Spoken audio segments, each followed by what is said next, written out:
Welcome to the Aion Podcast, the podcast dedicated to cultivating healthy masculinity in men. And with me, I have the honor to introduce to you Björn Andreas Bull Hansen. Björn Andreas Bull Hansen is a Norwegian novelist. He has a YouTube channel with over 223,000 subscribers. He is a father, a bushcraftsman, and all this manly stuff. And I'm very honored to have you on, Andreas, Björn Andreas Well, Bull Hansen. I'm very happy to be asked. So thank you for that. I have been watching your videos on YouTube for some time now, and I watched many of them. And I must express some. Thankful for that you are doing what you do, because you inspired me to go out in nature and start my own hiking, and that has changed my life for the better. Well, I'm glad to hear that.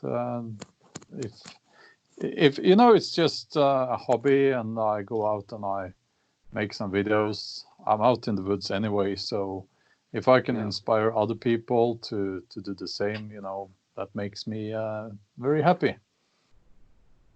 Yeah, and I'm curious, and I think it's a good way to start the conversation that you, in your own words, can describe who are you, where do you come from, and how did you end up where you are now? Well, I'm as you said, I'm a novelist, and I have been for since I was 24. So it's been more than 20 years now, and I've written many novels. I'm also, and I have been for the last, I think it's about a little more than 3 years, a YouTuber. And I also, I have a website and all that, but mainly my social media presence is, my main platform is YouTube. And I started by basically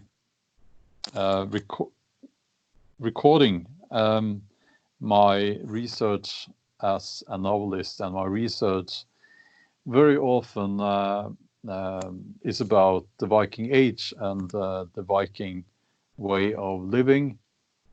There is a lot of that which will be too specialized to be a topic for a video, but some of it, is very helpful to people, and it lends itself well to the video format.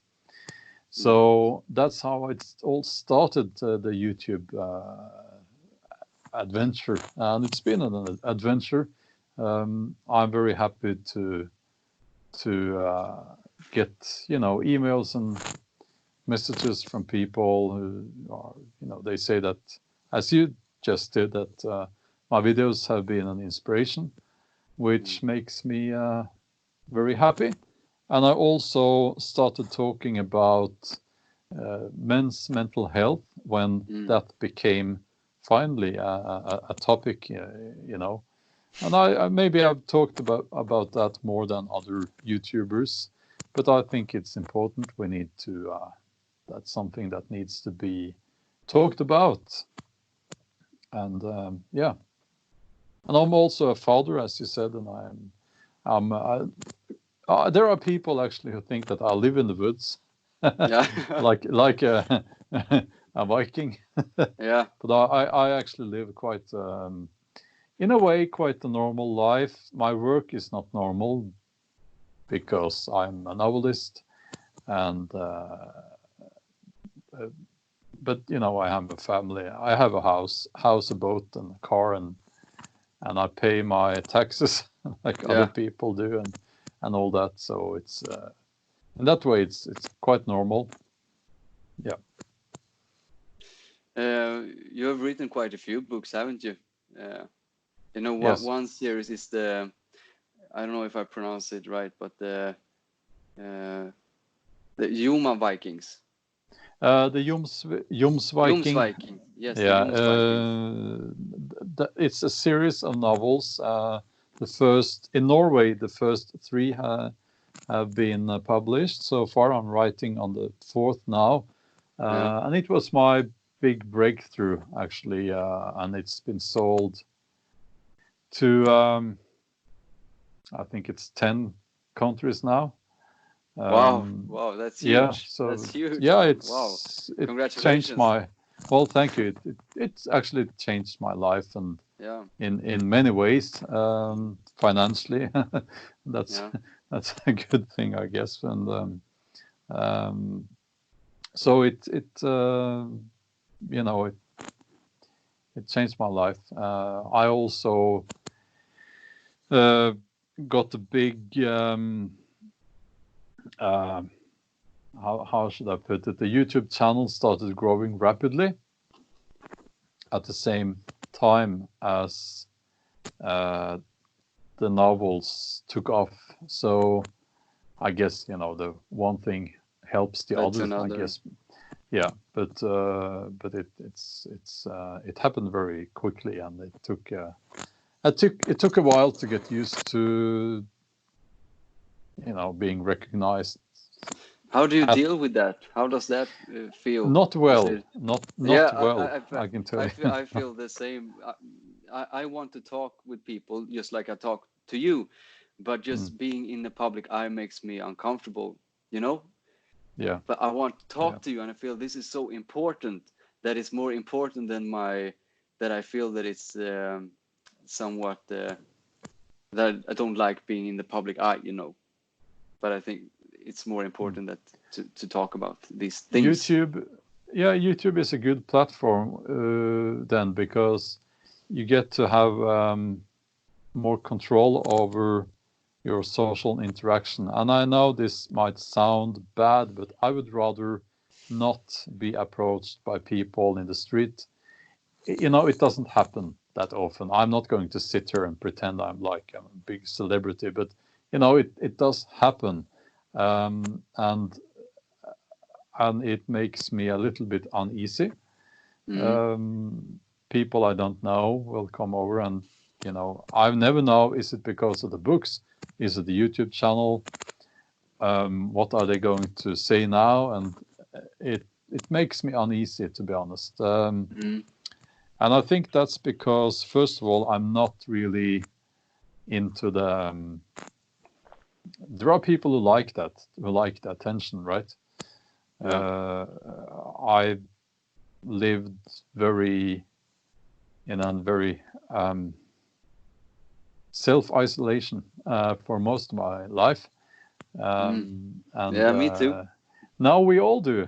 Isn't it strange? Yeah, the Corona times. Yes, Yeah. not a big change for me, I can tell you, but I see Yeah. people are struggling. Yeah. Yeah. Mm.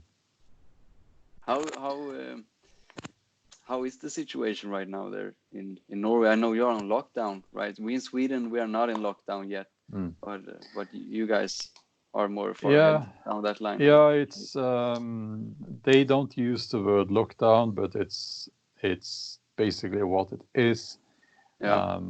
The schools are closed, universities, kindergarten, restaurants, pubs, I think was also closed now. Mm. Um, what else is there? There are not many people out at all, except, and you're going to laugh now because Hmm. Bring it. there is one place where you will see people now in Norway gathering in Where's that? large crowds. Can you Where is guess? that? It's on Uh, the hiking trails, yeah. Okay.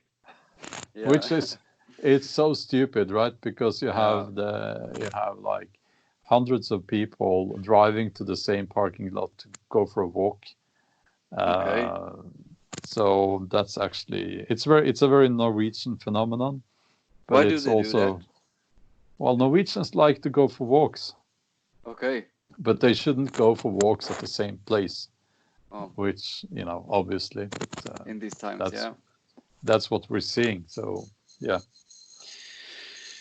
Yeah, we have recently started to close schools as well, the universities and the kindergartens and so. And I work at the local supermarket, and you know, it's crazy how the toilet paper disappears. Oh, yes, yes.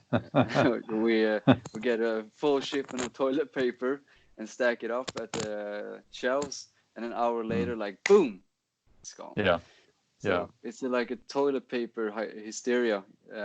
So Yeah, well, people, if you have no food, you don't need toilet paper. But yeah. I think we'll be okay with food for quite a while. But you know, you never know. If you ask me, I would stock up on food before I stocked up on toilet paper. But that's just me. I think this time we had discussed this in the men's groups that we have here, and every event, I guess, has some positive things and some negative things, and I think we get to learn much about ourselves. We get humbled, you know, in many ways by this, and for one instance, the importance of men and healthy masculinity, because when the crisis come, then all of a sudden it's important to have strong men around. There's no question, and I feel, and it's been proven to me. We had a podcast before this one when me and the director of operations of Aion, named Kenny, we talked about a book that's called The Way of the Superior Man, which means superior to, what would you say, to his lower drives, perhaps, that he evolved man. And we received a lot of hate over that one.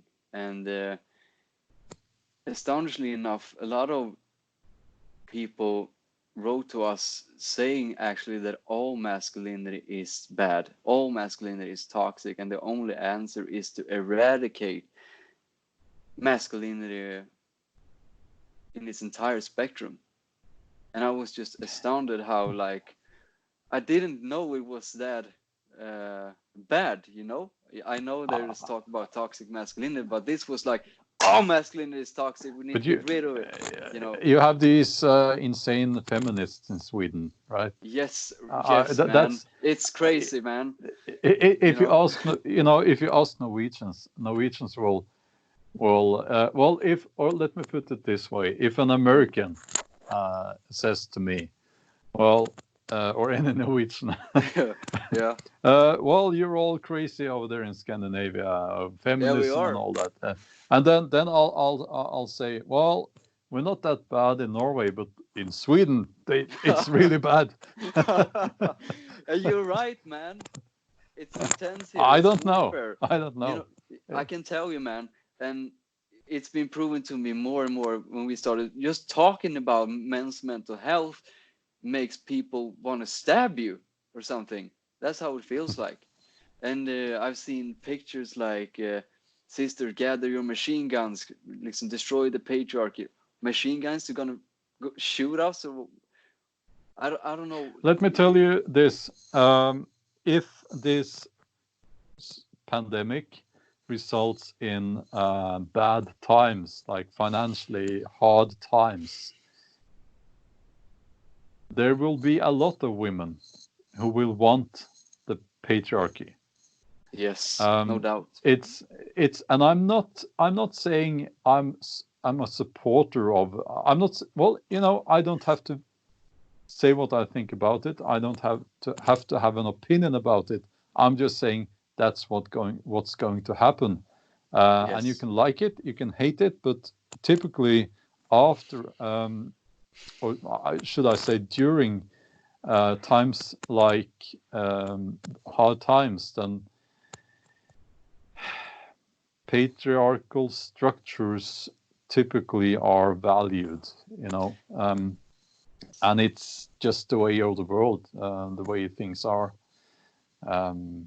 and it's really about resources. And again, you can like it, you can hate it, but it's, you know, at the end of the day, we are still animals, and we need to eat. Yes. We need safety, and it's quite simple, really. It's quite simple. You know, I've written a book too, and I haven't published it yet. I'm still finishing the last parts, and I have elaborated on this in my book. And the book is called Bioenergetics and the Archetypal Male Psyche. So it's a book about the integrating the mind and the body, basically, with Carl Jung and body psychology. And just as what you are talking about now, I think somehow nowadays the government has become our fathers and our mothers, if you get my point. Yeah, so as long as there is a government, there in a sense there is no need for men, you know, and it creates a sort of a sibling society. So I get where they come from when they say we don't need men anymore, you know. But when then shit hits the fan and the coronavirus, or you know, things will fall apart, then this natural order will emerge again. And I believe if you read it's a book, The Way of Men by Jack Donovan, and he says the way of men is the way of the gang. He talks a lot about a gang in his book. That's his hypothesis. And he says when the civilization crumbles, men will form gangs, and it will be a tribe, and then it will be each tribe for themselves, basically. And I think I already see this in some sense, because we haven't had so much pressure really yet, but the toilet paper is out, you know. It's clearly evident that this happens in the collective, that it's my family, and I would do that too. I would protect my family and over other people. That's what I would do. I think that's reasonable, and that is what happens. Can I just say something about that? And there are people out there, lots of them, who say that if you have that mindset, you are being selfish. But what I would like to say, and I will use this opportunity to say that, is that they are wrong. Because if I have to choose between my children and society, I will always choose my children. And the society, it can burn to the ground. But I will protect my children from those flames, and that's all that matters. I'm expendable. If you look at it that way, I've had my children. You know, they have their lives ahead of them, and I've already had a very good life. So if you look at it from that perspective, I'm one of those guys who can, you know, it would be, I want a long life, but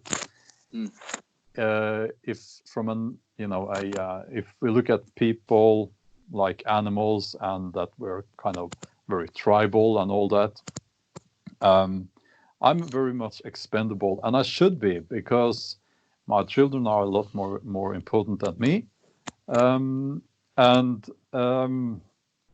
that's just the way it is. We don't want to talk about these things, but and maybe we will start talking about it soon. I hope this crisis will just not get that bad that we get hungry, you know. But if we get hungry, it takes not weeks but days. When people are hungry, they you know, everything falls apart. So that's what I think that's what we all should look for. You know, if there is a shortage of food, we will enter a whole new phase of this. But again, I don't know what to think, but there are no signs that there will be a shortage of food yet. But you know, who knows? Just so anything can happen. Yeah, and it's happened before. We had shortage of rationing during World War II, and Yeah.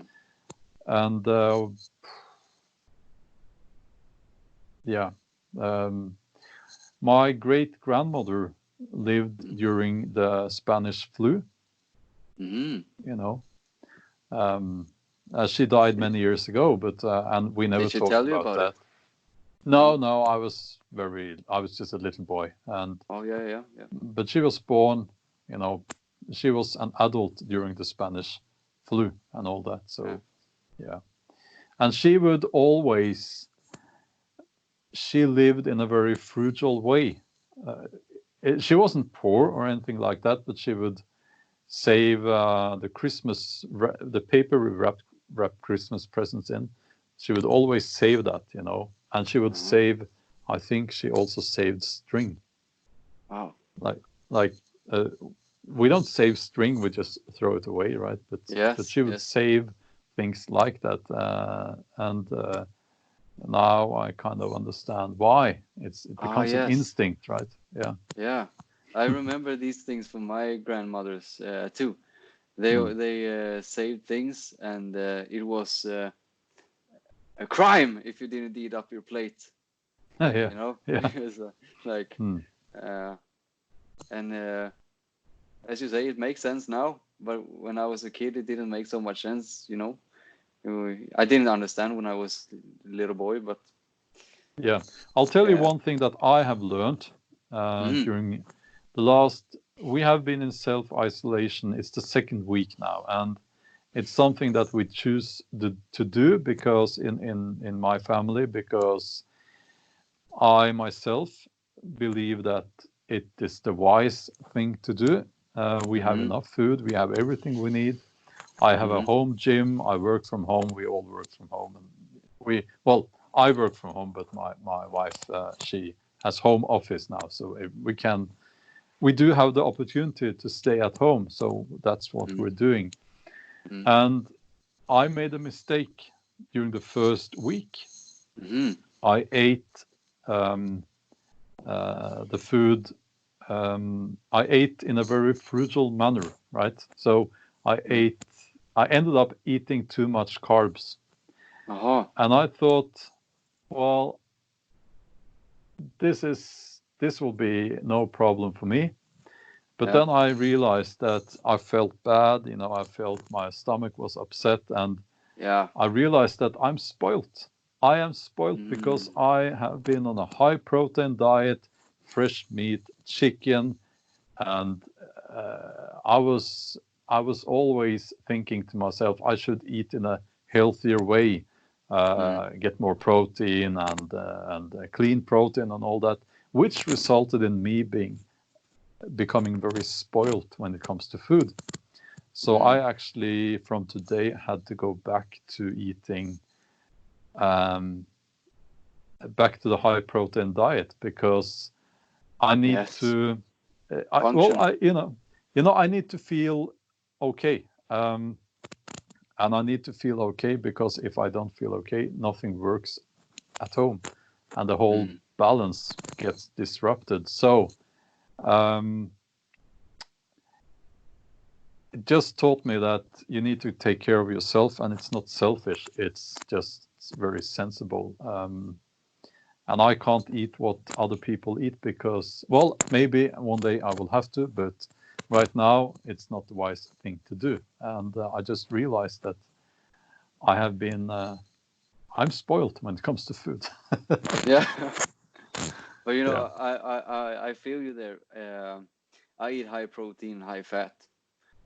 Some days I just eat meat, you know, and I feel so much better when I eat that way.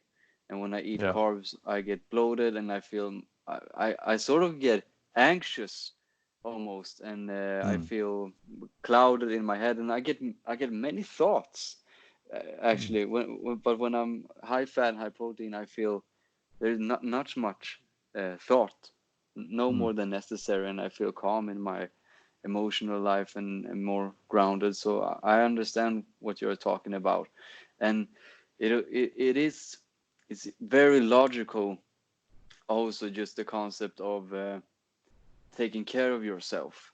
Because if you would say it's selfish, it's easily to destroy that argument, because it means that if you take care of yourself, then you will get stronger, and if you are stronger, then you can be a better man for people around you. That's what it's about. Yes. You know, you can only be what you are, in a sense. Yes. So it makes sense. I understand what you are saying. So you've been self-isolating now for 2 weeks. Is that right? No, 1.5 week. 1.5. So yeah. So we're getting close to 2 weeks now. Yes. And that means that you no contact with the outer world. You're staying within the parameter of your house. No, we go for walks. Walks, not where yes. everyone else goes for walks, but yeah. That's correct. I like it. It's no problem for me. I like that. Yeah. Yeah, I saw a picture of that the other day. Someone was saying like, was one picture, people talk about the quarantine, and the other picture was like, is my life called quarantine? You know? Yeah. Yeah. So yeah, I feel you there. Of course, we have a big lawn. We have live by the forest. It's so it's obviously a lot easier than if you're in a small flat in a city, of course. That's an important thing. When we discussed in the team before this podcast, we wanted to ask you about how do you think big cities are affecting masculinity? Well, I made a video about that, and yes, I think it's not good for masculinity. I can't remember right now exactly what I said in the video, but it's just off the top of my head right now. I think that big cities, they don't create an environment where masculinity is valued. yes. In other words, if you're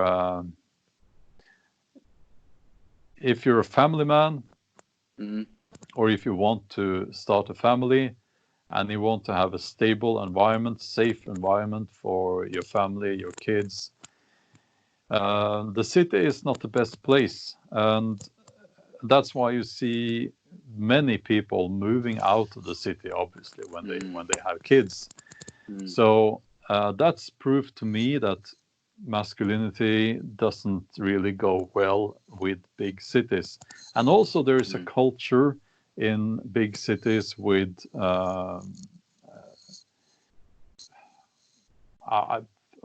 is it called hookup culture? Yeah, that's some bullshit, man. And it's, if you're a young man, I get it. I've been a young man myself, so I'm not trying to point the finger and all that, but it's a time of your life that maybe shouldn't go on for too long. But in cities, you can see actually men and women staying in that phase up all their entire lives, and then they become lonely and frustrated in their 40s, and they complain. The women complain, where have all the good men gone? And the men become bitter, and they think that all women are. I don't want to say the word here. Don't want to hurt your channel, but you know what I mean. I understand what you're talking about. Yes. So it's not a good place for masculinity. And I would like to say just a few words about what I mean by masculinity. Interesting. Yeah, it's there are with many forms of masculinity. As I said, if you're 20 years old, obviously starting a family might not be on your mind that much, and you're more into girls, you know. So, and that's a masculine drive, right? It is. Yeah. But what we're seeing is that the other expression of masculinity, which is the family father starting a family, is being ridiculed. That's what I'm seeing, and you see it in TV. It's been a long time since I watched any TV shows, but I remember vaguely that the father is always the butt of the joke, and he's stupid and he doesn't get it, and but taking care of your kids, spending time with your kids, that's very masculine, and it goes right back to the dawn of time. That's how we raised our kids as fathers, and so that's why I like to say, just to provoke feminists, that I'm a traditional father. That's what I like. I'm a traditional father. And they all envision someone who comes home from work, and wife is there with the slippers in her hand, and the dinner is ready, and but it's what I'm talking about is a traditional father is the pre-industrial era father, where you would teach your basically mostly your sons, because you would teach them the skills you need as a man, while the mother would teach the girls the skills you need as a woman. I'm not saying it has to be like that, obviously not, but that was how it used to be. That's the role of the traditional father, which involves spending more time with your kids. Today, I think we shouldn't separate girls and boys when it comes to the skills you teach them and so on. But you will find that most girls are not interested that much in, I'm sad to say, things like bushcraft, for instance, and carpentry, and I wish my daughter was more interested in that, but she has other areas of interest, which are quite feminine, and that's natural, it is. So I think I got so many things that I wanted to say to you when you said all these things. Okay, I'll start with this one. You said with the traditional father, and I think it's so important that the father spends time with his son. I think that's so important, and that's a so common thing I've heard in the men's groups, that my father was not around. I think they were not admired by their father. They didn't have their father's support. Either he was a tyrant, or he wasn't there, and it creates such a hole in their hearts. And I think that if you read the book The King, Warrior, Magician by Robert Moore, and Iron John by I Robert have that Bly. book. I haven't read it, but I have it on my book. Actually, I always have Iron John when I'm out in the forest. I always read Iron John a few chapters at night, and that's one of the most amazing books on masculinity. It's so beautiful. Robert Bly is such a genius with words, and he's a poet. I see that book behind you. Now I was referring to the Iron John right there. No, I was referring to the King, Warrior, Magician, that one. Yeah, that's an amazing book too. Yeah, that one I have, but I haven't read it yet. Okay, but Robert talks about, because they worked together. They had men's groups together, and they said that when a boy is born, he is attuned to the mother's emotional system, because he spent time in the womb, and when he is born, he doesn't even know the difference between him and her at first. So they speculate that the man is tuned to the feminine emotional system, and that the boy, when he grows up, he needs the help of the older man to tune into the masculine energy system. And he spoke about the industrialization, that the father disappeared. Yes. And the problem was not that he was away and provided, because that's natural instinct. The problem was that his son was not with him anymore, as it was in the pre-industrialization, that they spent time together and worked together, and the father showed him how to do things. And now I think with feminism, that the mother is disappearing from the home as well, leaving the children almost, uncared for in a way, like leaving both They the are son raised by and the state. exactly, man. It makes me so sad to witness these things, because I feel in myself and with all the other men that I talk with, and just witnessing the state of the world. It's with a heavy heart that I see all these things happening, and let me get you a controversial topic here right now. It's go ahead. That's and what we're I here can, for. yeah, well, I can say this not because I've seen it or experienced it, but because it's been talked about by people who live there and who have lived it, and it's the Afro-American communities in the USA, where the absence of father is much greater than in other ethnic groups in the USA. So I can't remember the numbers now, but it's quite a big difference. So you'll have a lot of boys growing up in those communities without a father. Yes. And if you look at the culture, the popular culture that has come out of those communities, it is very immature. It's like they have for instance, their view on women. It's like if you're with your mates and you're 14 years old and you tell jokes, like dirty jokes, and you're 14 years old and you feel that you're just brave enough to tell those jokes, and it's at that level that and all that rap music and which I'm talking about the culture that comes out of communities where the father is absent. It's very immature, and it's, to me, they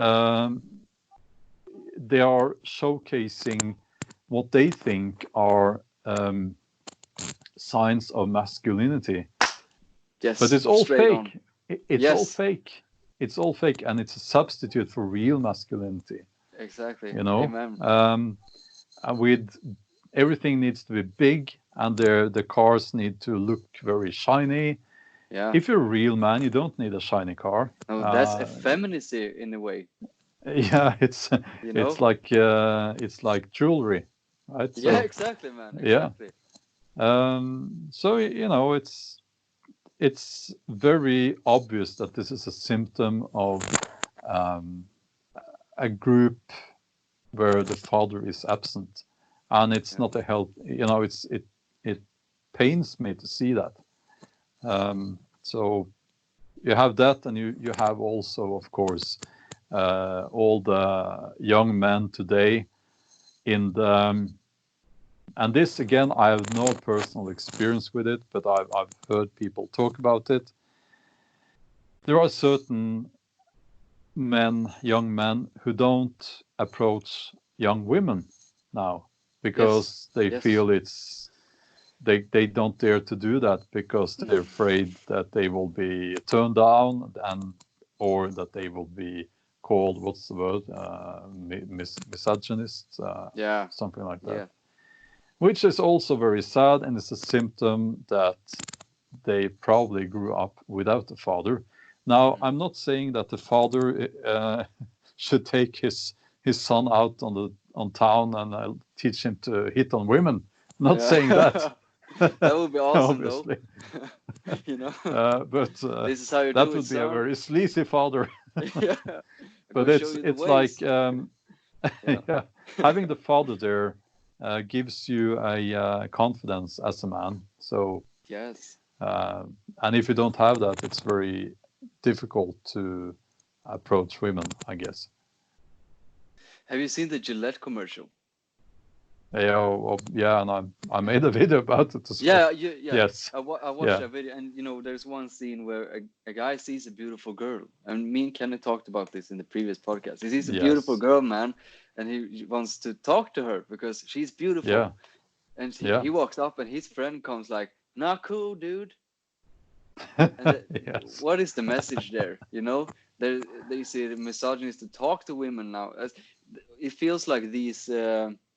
Nietzsche wrote a book, Thus Spoke Zarathustra, once, and there's good book, real good book, and there's a poem, Tarantulas. And I don't know the poem in my head, but the concept is, the tarantula will eventually consume itself in its own contradicting web. And its ultimate drive is that of revenge. Wherever you bite, black scabs grow. Your poison makes the soul world with revenge. And it's an amazing poem. I just thought of that. But with all these contradicting webs, I mean, that I feel contradict each other in all this mess. Yeah, well, if it's like when I watched that commercial, I was like, well, I'm a criminal then. Yeah. Yes. Like, so am I. Okay. Up, son, police come knocking here anytime. Yeah, but it's they were looking for attention with that commercial. I think it's the new. I was in business school, and I can remember that in marketing they follow trends, and which is foolish because they should do what sells the product. But I think getting attention through things like that, even negative attention, seems to be what they're trying to do now. And you saw it with the SAS, Scandinavian Airlines commercial. Jesus. And there are other examples as well. What they're trying to do is obviously to get attention, but then it backfires, and they end up losing money for the company. Yeah. I think they will learn, but it's. I think that's more a trend than a political thing. I want to think that. Hopefully. Because it's so obvious, especially in that airlines commercial. You have the black guy who said that our Viking ancestors. They put that there. They put that actor there saying that just to provoke people. Yes. And it's very stupid to do that, So, and then they can point their finger and say, "Oh, you're all racists," and all that. So, and then you have it going, lots of free attention in social media. Yeah. These guys, but their commercial was.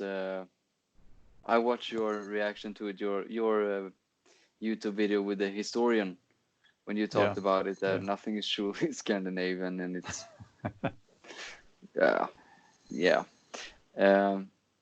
I wanted to tie back to one thing that we talked about earlier, also with the fatherlessness. I just had an idea from the King Warrior and Magician Lover book. Robert Moore says that if young men does not have a father or older men to be initiated by, they will perform pseudo rituals, and pseudo rituals like in the form of street gangs, where the boys try to initiate each others by showing off with aggressiveness who is the baddest man, and but the problem is, he says, that boys cannot initiate boys to men. Only men can initiate boys to men. And I think that it's so crucial that people like you, like Jordan Peterson, like Jocko Willink, like David Goggins, like all these men that I look up to in a society that is so absent of men, really, and fathers, and even if it's through the internet, I feel, and the guys, we say it's like we call it receiving the king's blessing, because that was Robert Moore calls it, that the young man receives the king's blessing from the older man, and that king's blessing can change his entire life. Yeah. And I felt that when I talked, I had Elliot Hulse on the first podcast, the second one. Do you know about Elliot Hulse? Not much, but I've seen his videos pop up from on YouTube from now and then. Yeah. Yeah. And I had Jason, and now I have you. And all I feel when I talk to you guys is that energy being transferred in a way, and I hope that energy will also be transferred to the other younger men listening to this, to so they can receive some form, king's blessing in a way that is available to them, like in this form. Well, yeah. Well, I think if I obviously I don't view myself as having that role in any way, but if this conversation or your videos or my videos can help young men to live a healthier and more a better life, that's again, that makes me very happy. There is so much noise out there for both men and women, from especially I don't know. Now I don't know your age, but I will guess that I'm 22. Yeah, so you never I'm trying to go back now. Let's see. No, you can't remember a time without mobile phones. When I was a little kid, we had these cell phones came then, and we had these little ones with a satellite on them, so we could call, we could play Snake on them. That's what I remember. Yeah. So when my whole childhood and my youth was spent without a mobile phone. No internet, nothing like that, which I think was very healthy. What I see now is, and I just wanted to kind of mention this, is that young people seem to be extremely, they care so much about what other people think about them. And I blame social media for that a lot. It's infected, using that word, very appropriate now. It has infected the TV entertainment as well. You have, again, I'm going to have to talk about something I don't know much about because I never watch reality shows, but it's, as far as I understand, they vote, and you need to be popular to stay in the show. In a way, it's a popularity contest. And if that's correct, then it's obviously something that comes from social media, and that attitude that where being liked is important. I think it's a very unhealthy attitude to have. It's unhealthy for women, and it's unhealthy for men, and I think it hurts you more if you're younger. So you're seeing, in women, you see they and this, it's not everyone, of course, but you see more and more young women, they want to fix things with their appearance, like they change their lips and stuff with and other parts of their body. And you have young men, they go on steroids to look good before summer starts, which is obviously a very unhealthy and stupid thing to do. So you have, and those things, I don't think anyone would have done that if it wasn't for the fact that they need this attention from other people. You will actually see those same people are, I think, those who struggle most now that we have this self-isolation going on with the virus, because now they don't get the attention now. So I worked with when I was a powerlifter, by the way. I'm still a powerlifter, but when I was competing, I had a nutritional what's it called? The people who help you with nutritional coach. Yes. He was I think he still is he's a bodybuilder, but lifetime natural. They have their own federation where no illegal substances. So it's all you can know. The advice that comes from those guys, it works because that's what they do themselves, and it's all natural. And he said, I'm getting to the point now. He said that about about bodybuilders and people training for their appearance. I know I'm not talking about everyone training bodybuilding now. But he said to me that compared to powerlifters, he said powerlifters are much more comfortable in their skin. Yes. So the expression is being comfortable in your own skin. And that's what I see, especially the young people are lacking these days.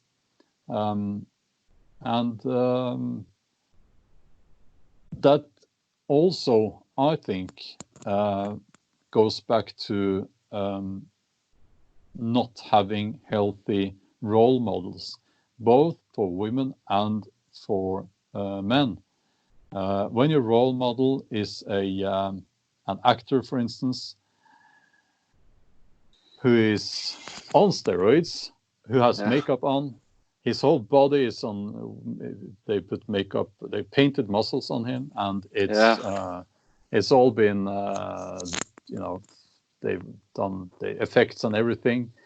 And the women, they see models in the magazines, and it's all photoshopped and all that.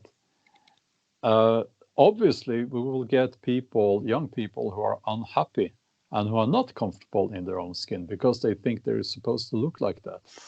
And the thing is, very few people look like that. And those who do, it's their job, basically. Full time. So, but if you had a father, if you had a father who was present and a healthy guy, you would see that, well, maybe he's not that muscular, and that's okay. Well, maybe he is muscular, but then he's probably not a good runner. And your mother would be, if you lead a healthy life, the way I see it, it will show on your body and your appearance.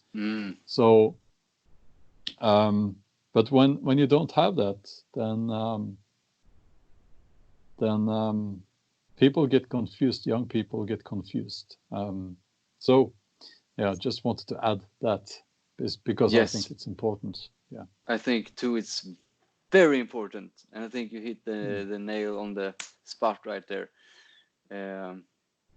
I wrote about this in my chapter. Man and Iron is a chapter called in the book, and I wrote there that we do not lift iron for merely narcissistic supply to fulfill an image, because in the bioenergetic analysis, the definition of narcissism is an identification with an image rather with your body. So the premise there is that you are your body. The mind is the body. No? Yes. And therefore I wrote that we lift iron to train to overcome resistance. So when that transfers in all areas of life, like doing the dishes, like doing the bed, like cleaning your room, as Jordan Peterson would say, you know, and it's so symbolical, it's almost insane. You know, it's like the most symbolical thing in the world, weightlifting, because for one thing, it is so brutally honest with you. You can never cheat iron, you know, you can never put on 200 kilos and like do something with your hips and then shoop, you know, you got it. It will tell you where you're at. And I think I were at the gym with my friend the other day, and when I started lifting, I had very weak legs. I was very weak and skinny when I started training because my life previously had been a disaster. So my body was not well because my mind was not well. The connection there once again. And so when I started doing squats, I could only do 40 kilos. 40 kilos. And the other day I did 80. And that was much for me. And yeah, it's a doubling. Yes. And one thing I realized when I took off the plates and did 80, and then I did 70, I did 60, I did 50, and then I did 40. I realized, man, this is just like life. When you talk about standards, like, okay, perhaps 40 kilos for you in your life is just getting up in bed in the morning, you know? That's your 40 kilos, and that feels like, I can't do more than this. And that's fine, that's good. And you can do that, and then perhaps you can slap on another weight bar to 50 kilos. You perhaps start focus on nutrition, and then you slap on 60, 70, you train as well. And then when you just take off the bars, you feel, oh, this is so easy now to make the bed. I think it's just a wonderful symbolism in weightlifting in that sense. It is. Yeah, it is. It's the most, well, I would put it this way. When you get that mindset that you're going to lift what's on the bar, no matter what, you can transfer that mindset into your life in other areas as well, or in general, and you get that attitude that, you know, you can throw anything at me, I will do what I can, and I won't give up. And it's a very good mindset to have. It, you know, obviously makes you very strong. You won't always win, you won't always make it, but you will always try, and you will always do your best. So that puts you ahead of like 90% of the population. Yeah, that's insane that that's the case. You know, because when I started disciplining myself, I had inspiration from Jocko Willink, very much from a time there. Are you familiar with Jocko Willink? Yes. So I started going up at 4:30 in the morning, and I started training in the morning, and I did my cold showers, and then I focused on my diet and all these things. And people call me an extremist, you know, that I was crazy, you know, for doing these things. And And I did some crazy things too. I ran a marathon barefoot and broke my legs. I got stress fractures. But the point there was, not in an athletic perspective, that was a dumb shit to do, purely. But for me, it was more like a principle, as you were talking about. The principle, okay, I'm going to do this, and that's it. Yeah. And that strengthened me. But the point I wanted to make was that you said that about 90%. And I just want to make the point about it's all up to where you place your standards. And I think it's very easy to place your standards in accordance to the people around you. Yeah. And then I think it's important to make your own standard. And I know many people in my age, you know, I had one guy say, I can't even cook porridge because I think that's so hard and it takes so much energy from me. So I need to buy the finished one in a you know, finished package. You know, that's only allowed if you have been squatting or deadlifting so much that you have trouble standing. Yes, sir. Otherwise, otherwise, no. I should have said that, but I didn't. But that was very cool. Yeah, but that's I agree with you. What role do you think nature plays in for men in their masculinity and in all these things that we're talking about? Because you're out in nature much, and I've been out in nature much, and I have discovered so many amazing things. Like you're not free if you can't pee wherever you want, as you say. Yes, that's true. Absolutely. Yeah. I feel you there. Yeah. What do you think? I think that freedom is a large part of masculinity. It's a large part of femininity as well, but we're going to focus on the masculinity now. So freedom, you need at least some degree of freedom to be masculine. I think there is a reason why traditionally, if we look back at history, slaves their masculine features were taken away from them. If you look at the Arab slave trade, they would castrate their African slaves. Oh, really? Yeah, really, really cruel, obviously. And the shaving of the hair, because having no hair, is actually not today, but back in history, usually having no hair or, very short hair was viewed in most cultures in our part of the world as not masculine or, the opposite of masculine. And I'm not trying to... We kept our hair, Björn. Yeah, yes, we did. But I'm just saying that there will be people with short hair listening to this. I'm not talking about our day and age, but I'm talking if we look back at history. So I think people understand that. So my point here is that, well, my point is that, yes, nature. No, I lost my tractor. Train of thought. Yeah, my train of thought there. But well, nature. Freedom. Yes, freedom. In nature we can find freedom, and freedom we need freedom to be masculine. It is a feature of masculinity, and we can't express our masculinity without freedom. So that's also why I feel that masculinity has a hard time in cities.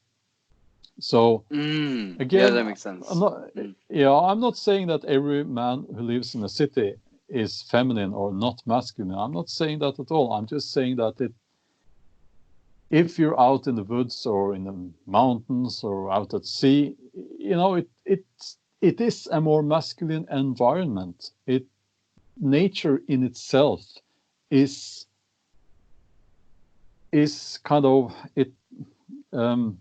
It's more natural to be masculine out in nature. I understand. It's just, Yes. the things you do there just everything falls into place when you're out in nature.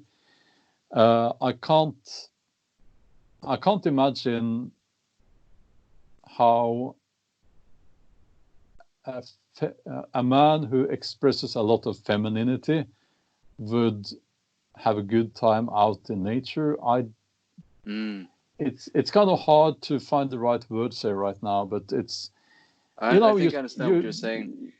He would be uncomfortable. There would be ants, and there would be, like, woo, Yeah, and there are lots of women who go out in nature as well, but for every woman who spends a night out in the woods, there are 10 men. It's a very masculine thing to do. I think more women should go out in the woods and start bushcrafting and hiking, but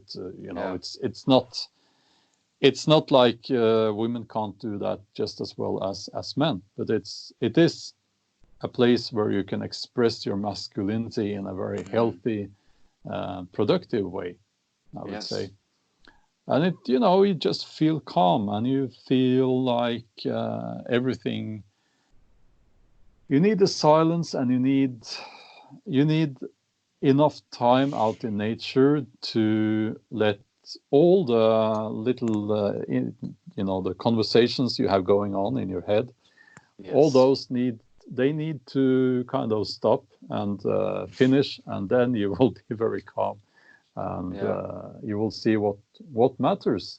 I always get more focused after I've slept out in the woods, because and I'll tell you this, I very often feel out of place, actually. Many people don't believe this, but I often feel out of place when I go out in the woods to spend the night there. The first night, it feels like, well, I could just go home. I could be more comfortable at home, and all that. I don't know why, but not always, but it happens. Actually, it happened. I think it happens to everyone. I feel it too. Yeah. Yes. But then, you need to let all those thoughts just go, and then you will find that peace and that calmness, and then you understand, and then I'm like, oh yeah, this is why I go here. Yeah, this exactly. Is why I do this. yeah, 100%, man. So and it's it's never like that if I'm with other people, but if I'm alone. It's like, if I'm spending the night alone in the woods, it's like, well, what am I doing here? I could.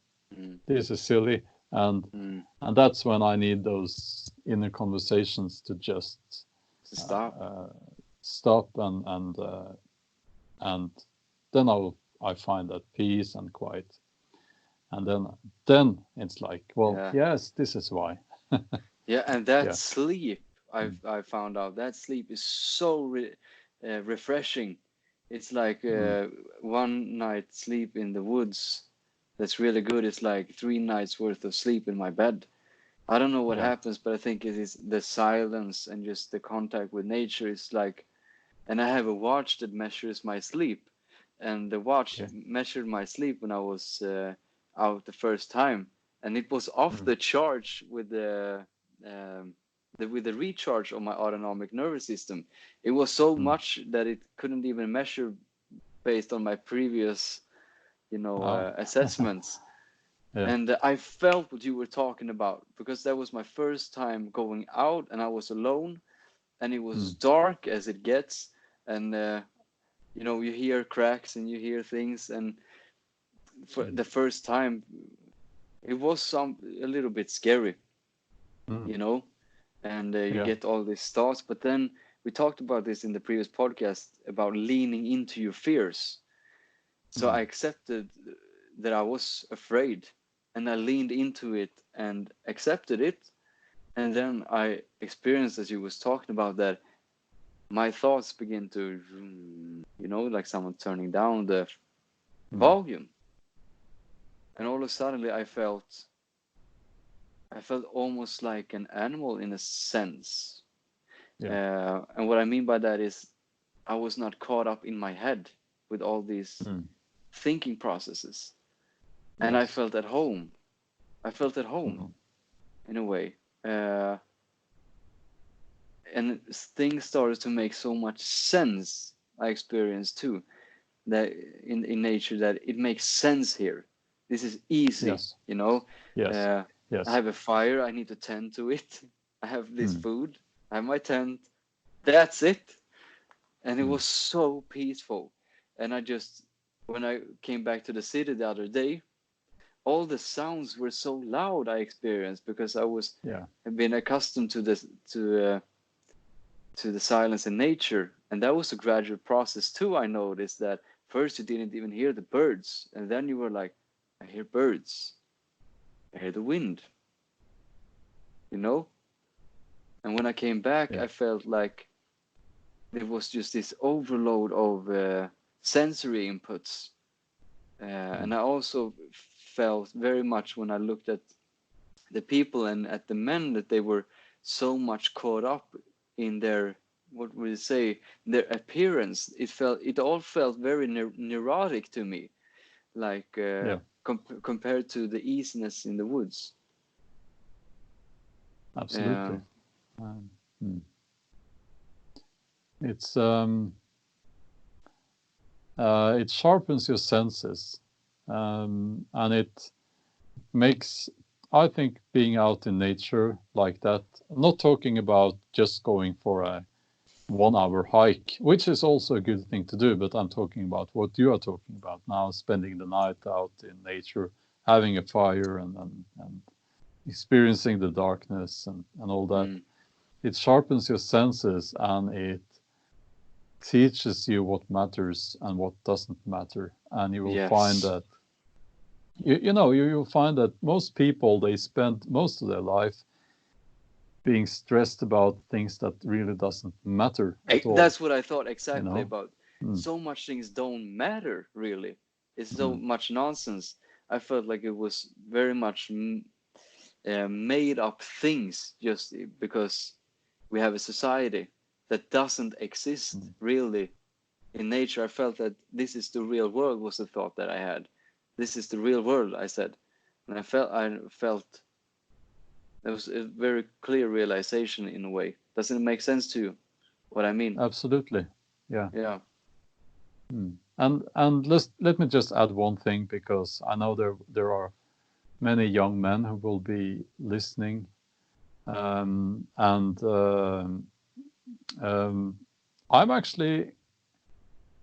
want young men to find good women, or a good woman, I should say. It's, and very often I see that's not what they find. I also worked I worked as a therapist, and I saw that, and this goes for both men and women, but people often end up with bad people, because they couldn't see it to start with. They don't have this mechanism that enables them to separate between the good people and the bad people, the good potential partners and those who are no good. I haven't been, now I would say I haven't been asked for advice, but I will give this advice anyway. Yes, go ahead. We talked about being out in nature. It gives you confidence. It gives you a honesty, and it gives you a purpose. You will be more focused on and aware of what is your purpose. Those 3 things. If you're a young man, and you can offer those 3 things, you will be extremely attractive to good women. What were the three things, just so we can line them up? I can't remember now. Ah, No, well, okay. yes, I can. Well, I hope if I was talking about if you spend a night, Yes. if you are the sort of person you're Yes. in contact with nature, you know what matters, you know what doesn't matter. Yes. You have a focus and you have a confidence and you have Purpose. a purpose. Yes, Yes. you know what your purpose is. You know where you want to go. Mm. Those things. If you're a man with those, and you can offer those things, you will be viewed as extremely attractive to the right kind of women. Good said. The right kind of woman. Yeah, because I think good women, they want good men, and a good man needs to have a purpose. I know, Yes, I agree with you. especially this part about the purpose is very important. And Yes. I know it's not easy to know what is your purpose, what is my purpose if you're 20 years old. It can be difficult, but at least you should try to think about those things. So a combination of having confidence without being disrespectful, being comfortable in your own skin, and knowing that you have a purpose that again sets you apart from all the other guys who don't know where they're going. They don't know anything. So I think that's actually, and the women who listen to this, they might want to comment on this, but I don't think they will disagree. It's I'm being told it's very attractive if you're a man with a purpose. It's very attractive, and I think it will attract the right kind of women. So just wanted to add that. I think that is brilliantly said, Björn. You have so much wisdom inside of you, and I'm so honored to. It's so Well, fun to talk to you. It's so thank fun you. to exchange all these things. I learned so much from talking with you, and Well, likewise. Thank you. I think, thank you. I think with the nature part, I have elaborated on this idea. I hope I don't mention my book too much, but I just that's what No, I have. go ahead. Go I ahead. just put my ideas in there, all the ideas I put in there. And I made a distinction between the self and the I. And I Yes. did that because of bioenergetic modality and the Jungian modality, because both those perspectives differentiates between the I and the self. And I think that realization for me was revelation, because in bioenergetic modality, the body is the self, and the mind, the ego, is the I. And the I's purpose really is to reflect the self, to make one aware of that self. I think there's a good foundation psychologically to lay your next steps on. And what I've noticed is that, for example, in nature, my I, so to speak, silences so that myself can be realized through me. And I found that the self does not talk really in thoughts or feelings primarily, but it's more a knowing. Do you know what I mean? That the self almost says that I know, but the mind is wandering around, and I think nature is good medicine to come down to the self. Come down, I said also. Come down to, ground yourself, to not be split in the head and the body. I think that's good medicine, nature, to find that you were talking about, purpose, because I think that comes from the self. And I think if you lose contact with your I and the self, you can say the mind and the body, you become so confused and disoriented, and you're like a disenchanted spirit in a disembodied body, wandering around, not knowing who you are, where you are. You know, Mm. it's like what is floating in an endless ocean of potentialities, and nothing feels more right than the other. It's just chaos. I Yeah. think the self brings order, but we need to silence this apparatus in a way to hear that. Do you have any Yeah. experience? Do you understand what I mean? Yeah. Yes, I do. Well, I'm not really. I think I don't have much of a separation between those two. Mm-hmm. I know we all have, in a sense, but I've not been troubled by that, to be honest. I don't know why. I have actually given that a little bit of thought, but maybe it's something missing. But Has it always been so that you felt like you could yes, integrate those two? yes, Yes. yes. Okay. Wow. That's So fantastic. I don't know. It's there are a few. Yeah, I've thought about it, and there are things that other people struggle with that I've never even thought about. So, and it has to do with what you're talking about there. Um, yeah, I don't know why. For me, it was my previous life. When I was a kid, those two were integrated at first, but then when I grew up, so many terrible events happened that I Mm, developed, PTSD, depression. I had all of this, and that is what got me into. I was in a way forced to read and study to solve this mind body split in mm, myself, because I had no other options. Either I was going to solve this or I was going to die, you know. And I can tell you that state, to be so split between the mind and the body, it's like walking around behind a glass veil, you mm. don't feel life. It's like you're a ghost. And it's so fucking terrible to be stuck there. And I was stuck there for years. And Sorry to hear what that. it was terrible, but it was the most.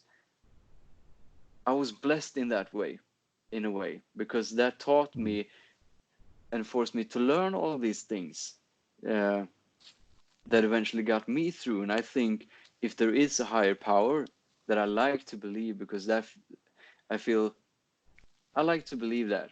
So maybe let's call him God. Uh, mm. put me through it so that I could perhaps help someone else, with that thing. Yeah. And I think all our challenges and adversities is a blessing in disguise, often, if Mm. we can make it through it. As we were talking about Absolutely. earlier, Yeah. facing, as you were talking about with the weights, the transference between lifting weights and the rest of life. Mm. Yeah. Absolutely.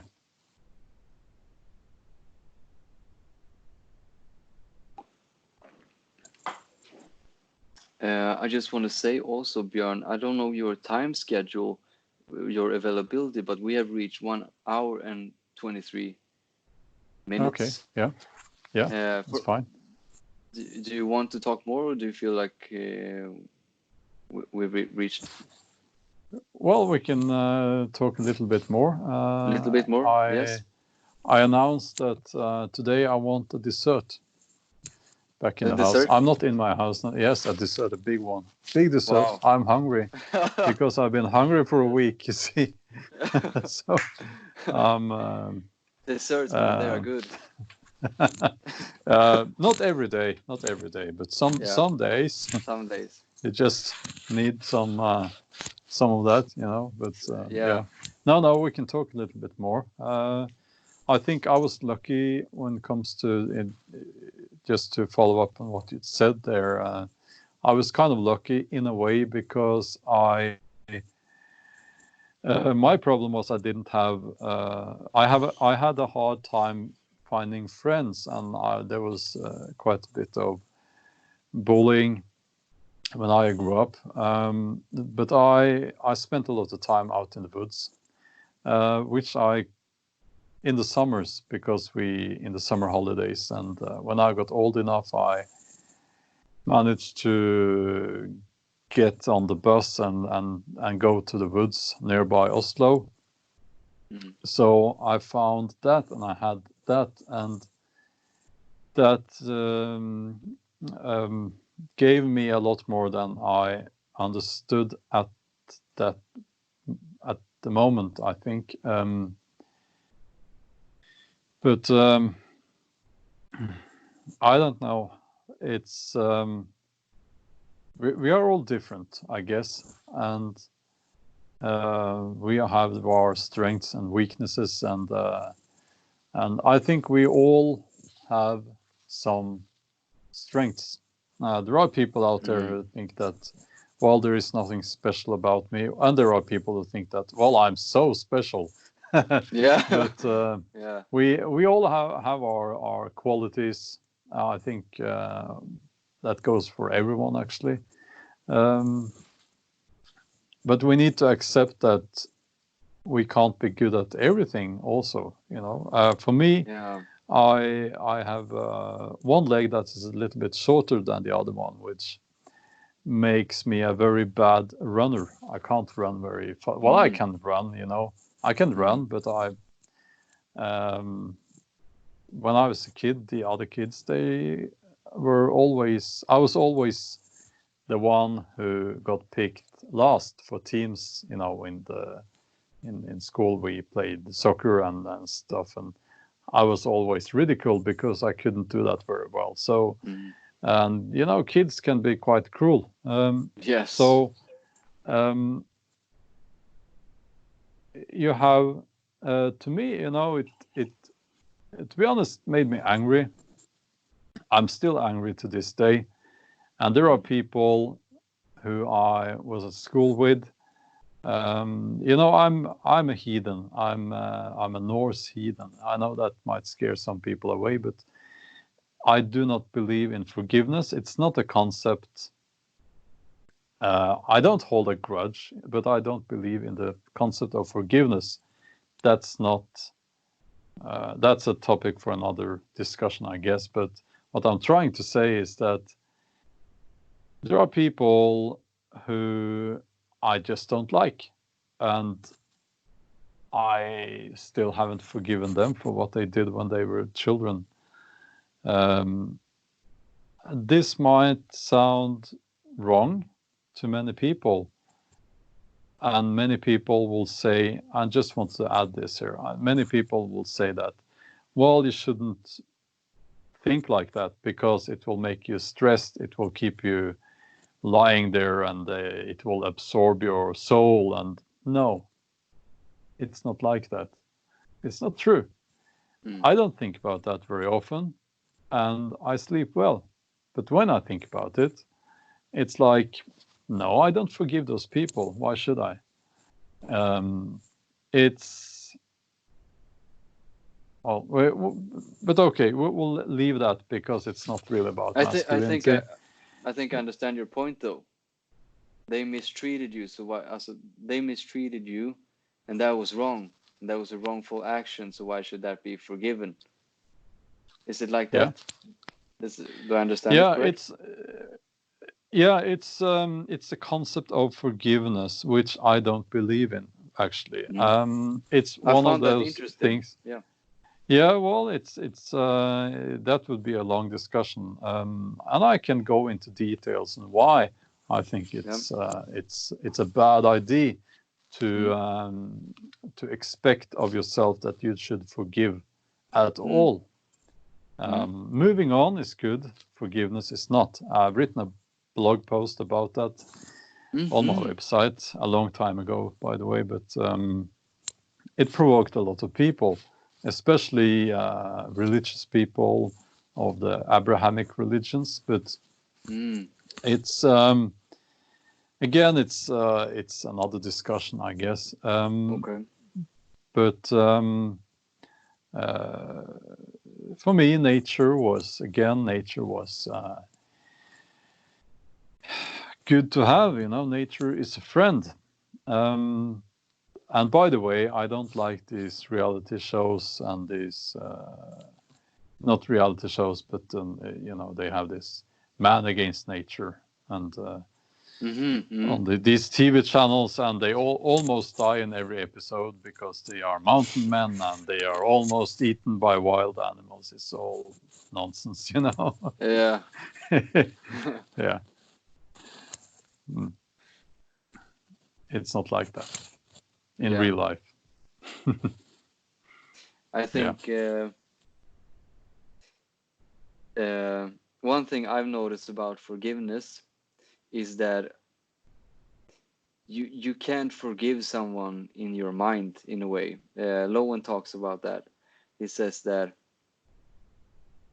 of course, I can say that I forgive you, but that does not make it true that you truly forgive. He says that true forgiveness would be something like a bodily phenomena, if anything. Like if you think about it, and it would not produce any more feelings about it, then it would be something like forgiveness. But otherwise, he says that forgiveness is mostly hypocritical, that it's not real, that it's a mental construct. It is a mental construct, and you won't find I don't think you will find a proper psychologist or a psychiatrist who expects you to forgive. It's not really, that's not really a, you will only find it, you will only find it in, popular culture, so to speak, and religion. Some religions, not all, but yeah. But again, it's another discussion, and but it's quite important actually. I would like to say also that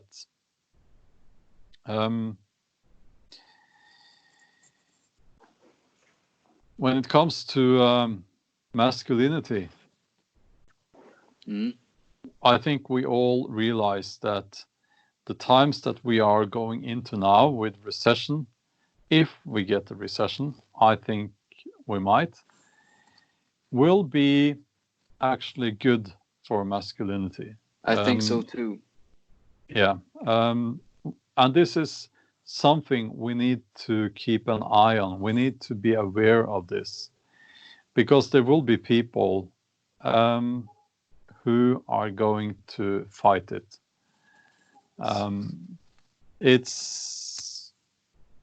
We'll see what happens, but we need to keep our eyes open here, because if it is masculine qualities that saves us,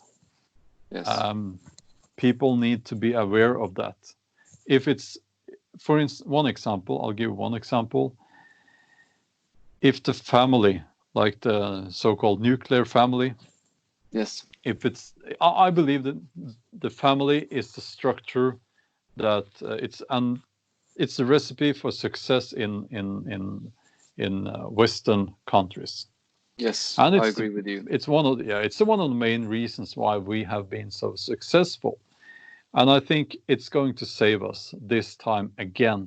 Yes, it won't be the first time, but it's going to save us because we have this very strong and healthy family structure. We should not let our governments take credit for that, because it won't be our governments. They can implement some things, they like the interest for loans and things like that. They can do things like that, but it will be the families, and it will be the healthy cooperation between men and women in the families that saves us. It's so obvious, so we should now, we must not let these governments or other people who will surface take credit. We can't allow that, because this is something we should learn from. And we have seen masculinity and men under attack for a long time. I'm not saying what's happening now is good. Obviously, it's not, but it's going to be a masculinity. We need masculinity to save us from this crisis.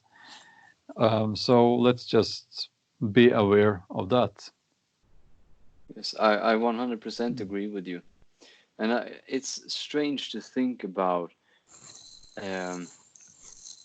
If you think about all this with feminism and this, it's almost like its goal is to, in a way, destroy the family to make people dependent on the state. In a way, it's like feminism is not even for femininity. It's like to make women more masculine and make men more feminine, like trying to reverse the roles in a way. And it's strange to think about, because it always feels like, what's the agenda here? What's the agenda behind this ideology?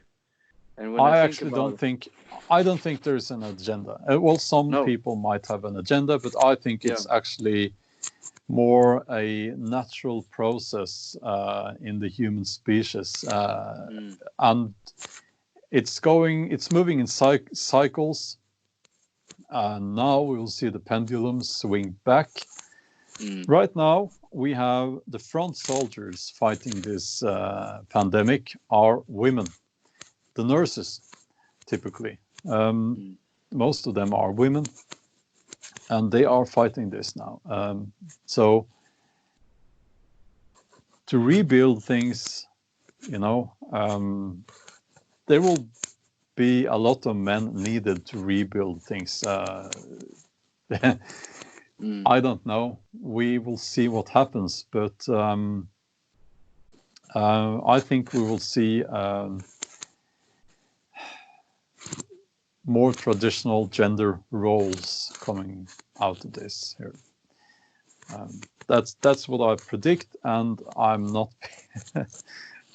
I'm not being Nostradamus. It's just very obvious I think to everyone that that's going to happen now. That's what I see too. And if I can add one thing to this discussion, yes.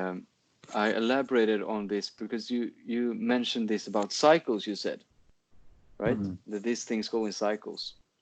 And I researched this again back to the book King, Warrior, Magician, Lover, that each man has to integrate these universal specific pillars of his psyche. These archetypes are theirs, and they correspond with specific bodily energetics. But if we match that with Jung, the same thing must also occur within the collective consciousness. And I think we've seen that with these cycles, like for the romance time, romantiken, it was lover integration, and it went too far in a way, and it was too much pleasure seeking and etc.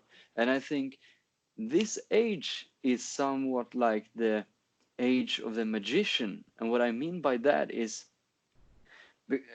we have discovered the ego layer, because the magician is the same as the ego layer in the modality.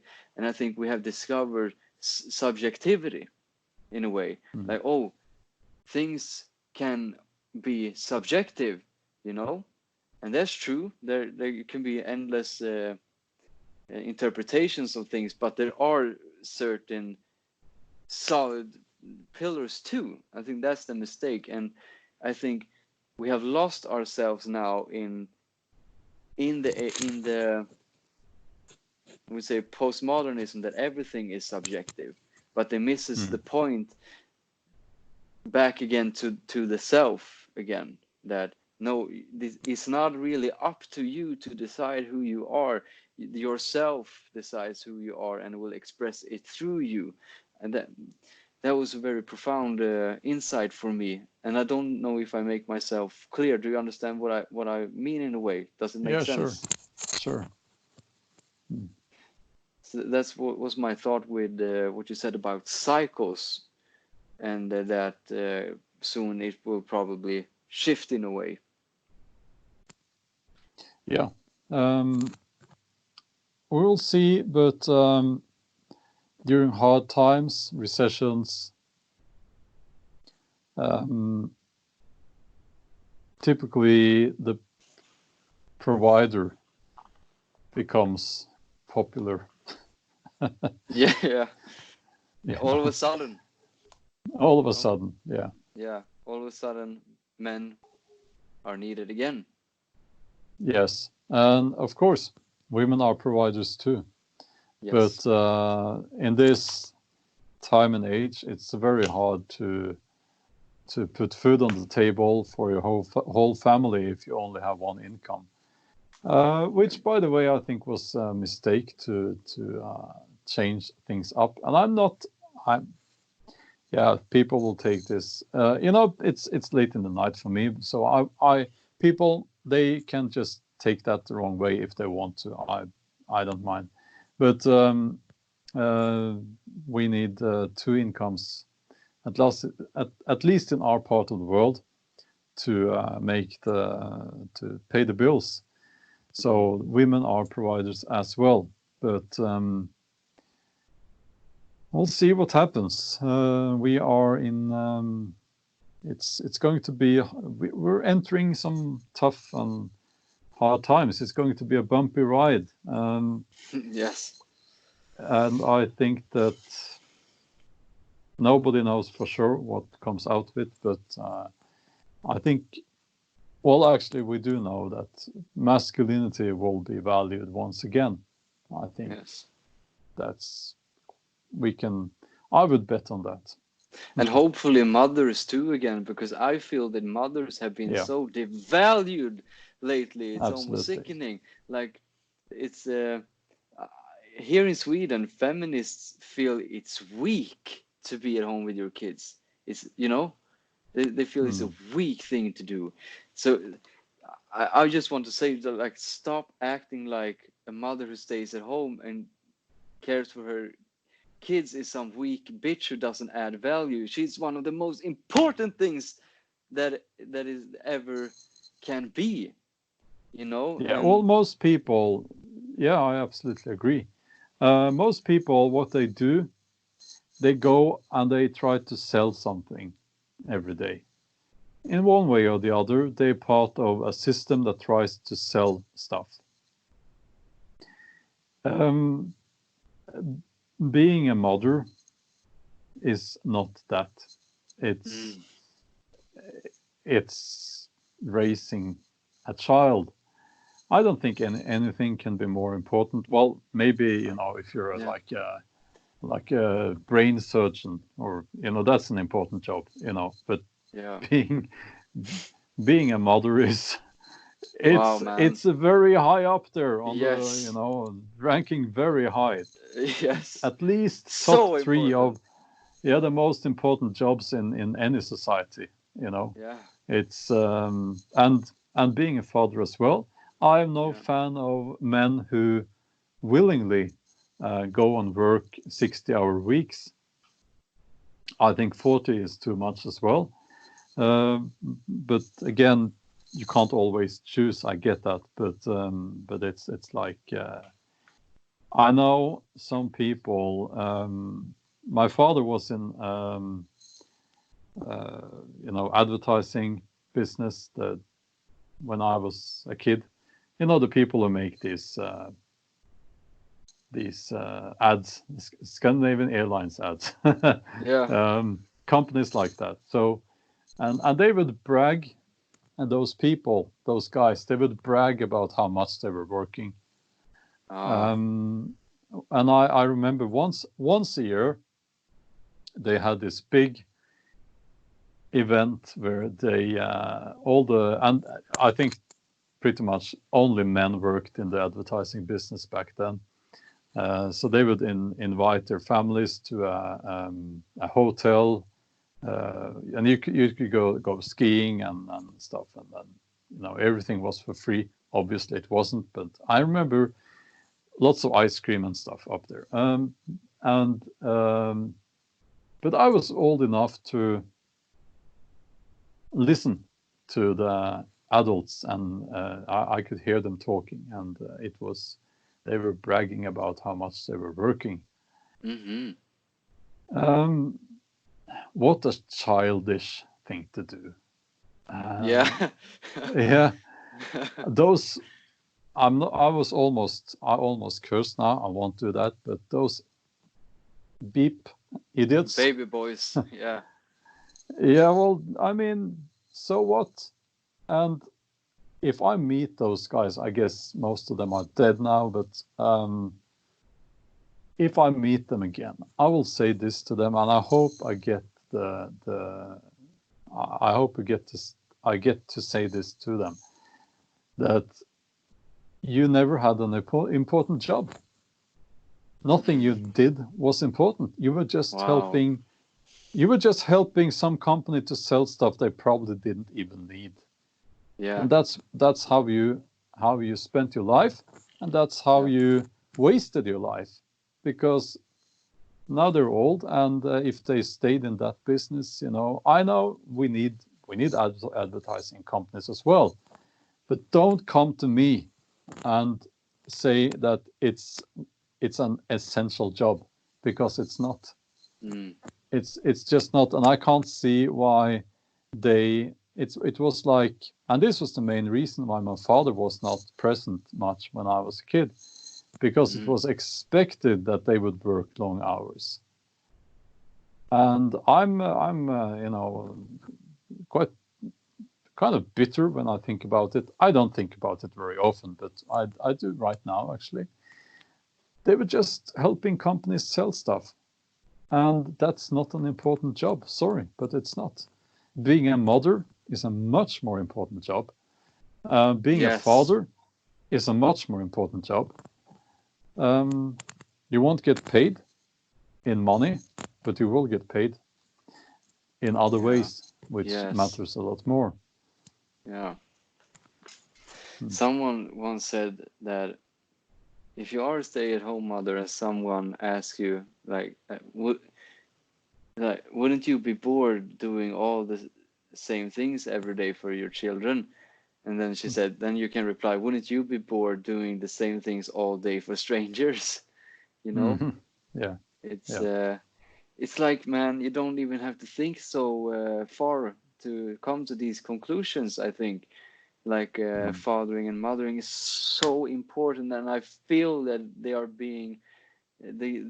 it's being so devalued now, and it's I don't know what it boils down to, but it's almost narcissism in a way, that you invest all your energy into an image, as we were talking about earlier about social media. You invest all your energy into a mental image that you want people to see you as, and then Yeah, but it's also, and I think for most people, it's more that they have to work. They both have to work. When our first child was born, we didn't have the financial resources to have one of us stay at home. I had to write.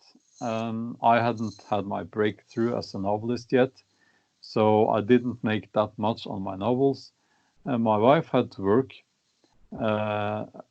and our child had to be in kindergarten from she was 1 year old, and that's not the best. I wish we wouldn't have had to do that, but that's the norm now. That's she's okay, but if I could have chosen, it's too early. It's much too early in my mind, but that's the way children grow up now. Yeah. And it's one of the many crimes that I hope the generations that come after us, they will look back and say, did they really do that to their Oh children? yeah. Yeah. Yes. I thought about that too. Mm. That when people ahead of us will look back, they Yeah. will talk about a lot of these things. That how could they do these things? How could they think Yeah. these things like Yeah. we do nowadays? When we look back at certain things in history, it's like we can't even understand how people could do certain things, Yeah. you know. And I believe that Yeah. this time will be. I hope people will look back and that we learn something from this. And also, I predict Eastern European countries becoming more successful than Western European countries. Mm-hmm. And the reason is, yes, I Mm-hmm. predict, I predict Eastern European countries becoming more successful than Western European countries. The Mm-hmm. reason is very simple. It's that the children grow up in more solid family structures in a way, in that they have their mother present. And I Mm-hmm. know this doesn't go for all Eastern European countries, Mm-hmm. but it's at least the way I've been told it is like this. And if that is true, then they will produce generations with more effective and balanced people, and that kind of people tends to be more productive. So we'll see. Um, or maybe things will change now in Western European countries. Yeah. I think this pandemic is proof that we made some mistakes here. We don't need to go into details on those. I think it's quite obvious to most people. Not everyone, but most people can clearly see which mistakes were made, and they can see that for themselves, I guess. But so we'll see. I think it's not all bad. Oh, well, for the people who are sick, obviously it's bad, and Mm. you know, good will come out of this as well in the end. I believe so too. Mm.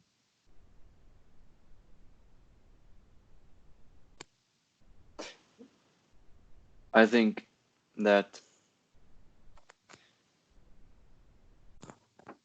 because we will be forced in a way with these things to go back to more back to nature in a way, more back to roots, and I think Mm. things will clear themselves up in themselves very easy, eller in that way. Um, so it's going to be an interesting thing to follow these events and how and what will happen with the world afterwards. Yeah, absolutely. We will see. Yes. Mm. I'm gonna check here because some people in the team wrote me some questions that they wanted me to ask you if I had the Okay, we opportunity. can finish with some questions then. That's okay. Yes. Okay. So we take some finishing questions then. Okay. Yes.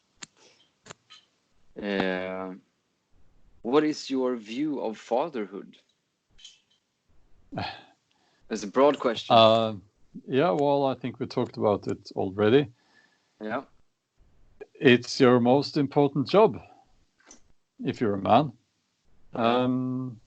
And some people don't like that I say this, but I think you're not really a man before you become a father.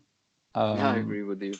Yeah. You know, not, and there are men who can't become fathers, Yeah. so there are exceptions to that. But most men, I think, feel that I didn't really know what it's like to be a man before I became a father. So yeah, that's what I'd like to say about that. It's like fatherhood is the epitome of masculinity. It is. Yeah. Yeah. Yeah. Because you are actually witnessing eternal life when you watch your kids, you know. Part of you will live on in your kids. That's quite something. That's definitely something, and I hope I one day get the chance to have children too, because I want to be a father one day too, and that would be one of the most amazing things I will experience, I believe. Absolutely. Because like it's the ultimate responsibility, and if we were going to talk about Jordan Peterson, then it equals the ultimate meaning too. Absolutely. And if meaning is the oxygen for a man's soul, then it's a very good thing. Yeah. Okay. What does we covered these things in a way, but what does the family mean to you? Well,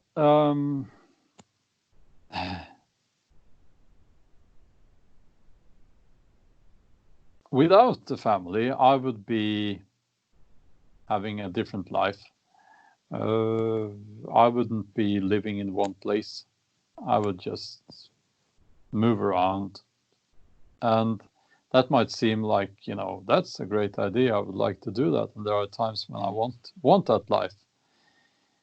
But it would become empty after a while. And I think you would struggle finding meaning.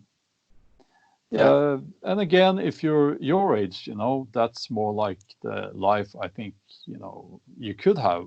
And you would find meaning in that. But at my age, it would be just a bit silly.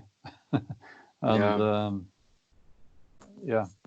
no, family means, obviously, we talked about this already, and it means a lot to me and to any father, or it should to any father. I think that's when we spoke about freedom there. I think Freud said that most people do not really want freedom because freedom involves responsibility, and most people are terrified of responsibility. And I think one thing about the culture now is, in a way, can sum it up with the sentence: anything goes, and no boundaries, and no structure, and no commitments, and no anything. And if you're not bound to anything and no responsibility in anything, then you're free. But I think then you become a slave to your own drives in a way. So I think these responsibilities and commitments that are in order to your own heart will make a man free in a way, because it will give him the meaning that will sustain him through the terribleness of life in a way. Yeah, and you will die without leaving a genetic footprint in the world. Yeah. If you die without kids, Yeah. That's pretty rough. Then you're completely gone. Yeah. Yeah. How are we in Scandinavia affected by our disconnect to our ancestors and history? Lack of identity? ? Well, very good question.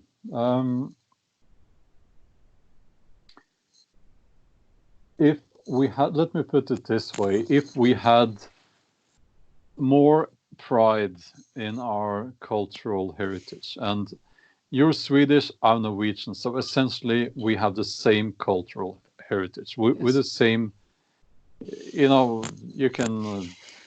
can say that we're the same people. Yes. And you can always split hairs and say that, you have different peoples within the, let's not go there. We are the same people. Yeah. Yes. It's quite unique. We have the opposite situation compared to many other countries. In many other countries, you have a mix of different ethnic groups within the country. We actually have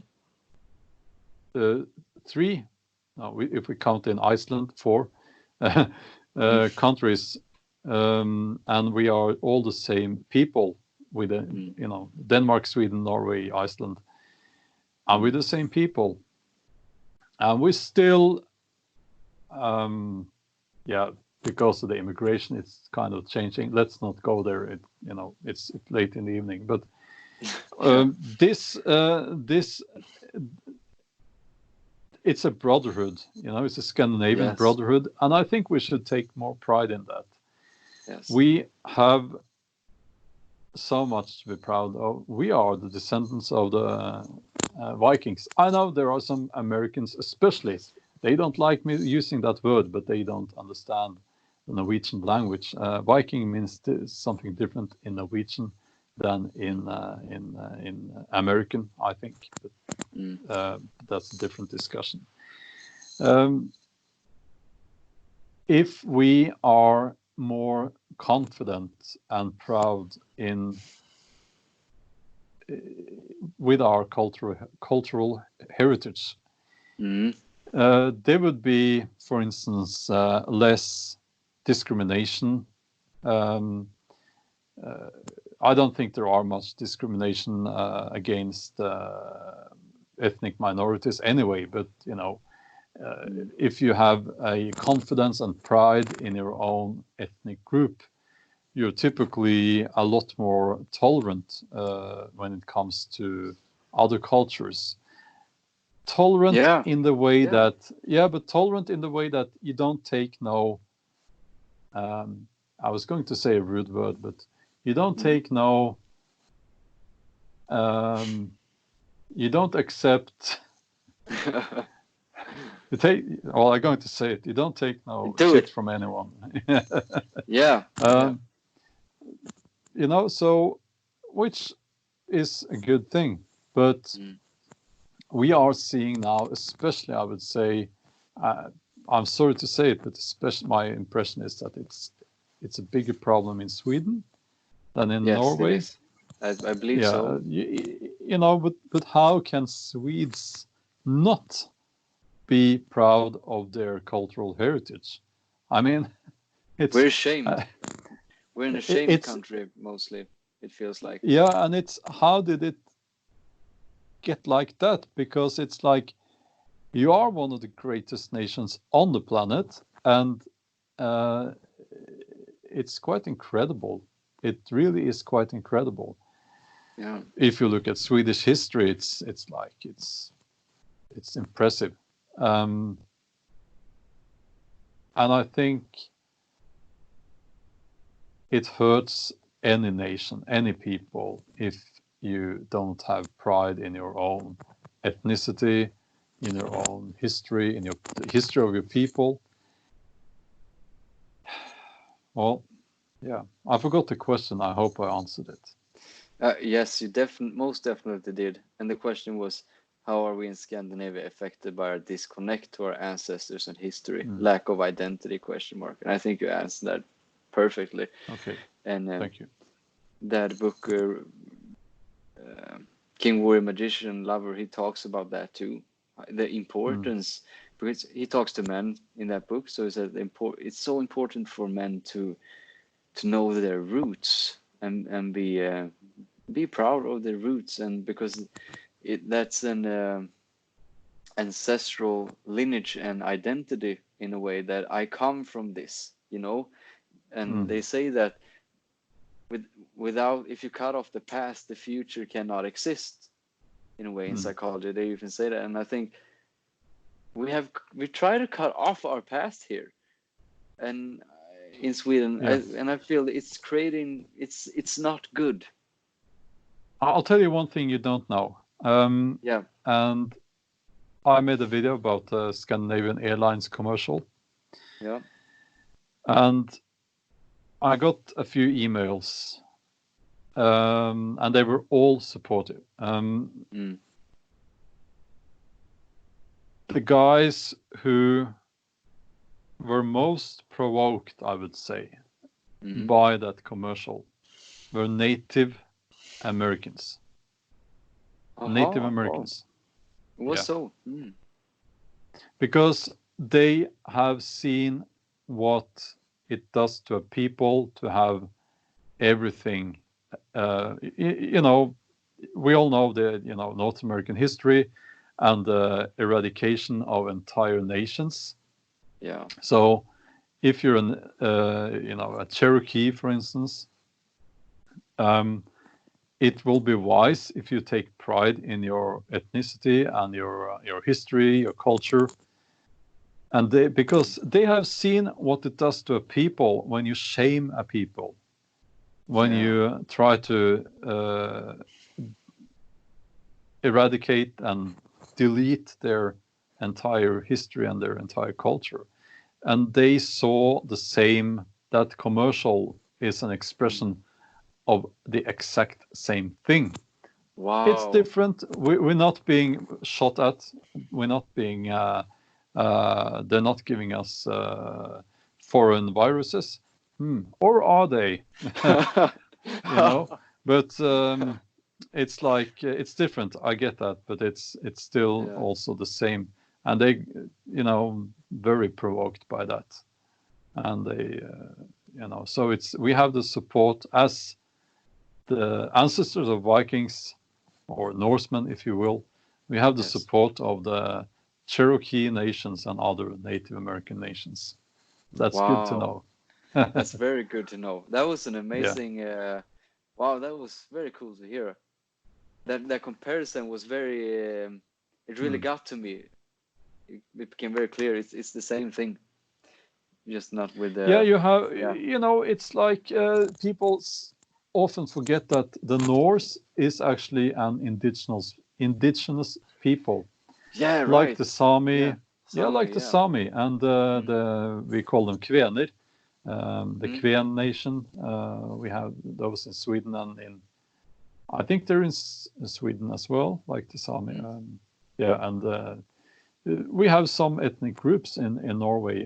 Not talking about the recent ones, but the Sami, the Norse, the Kvens, and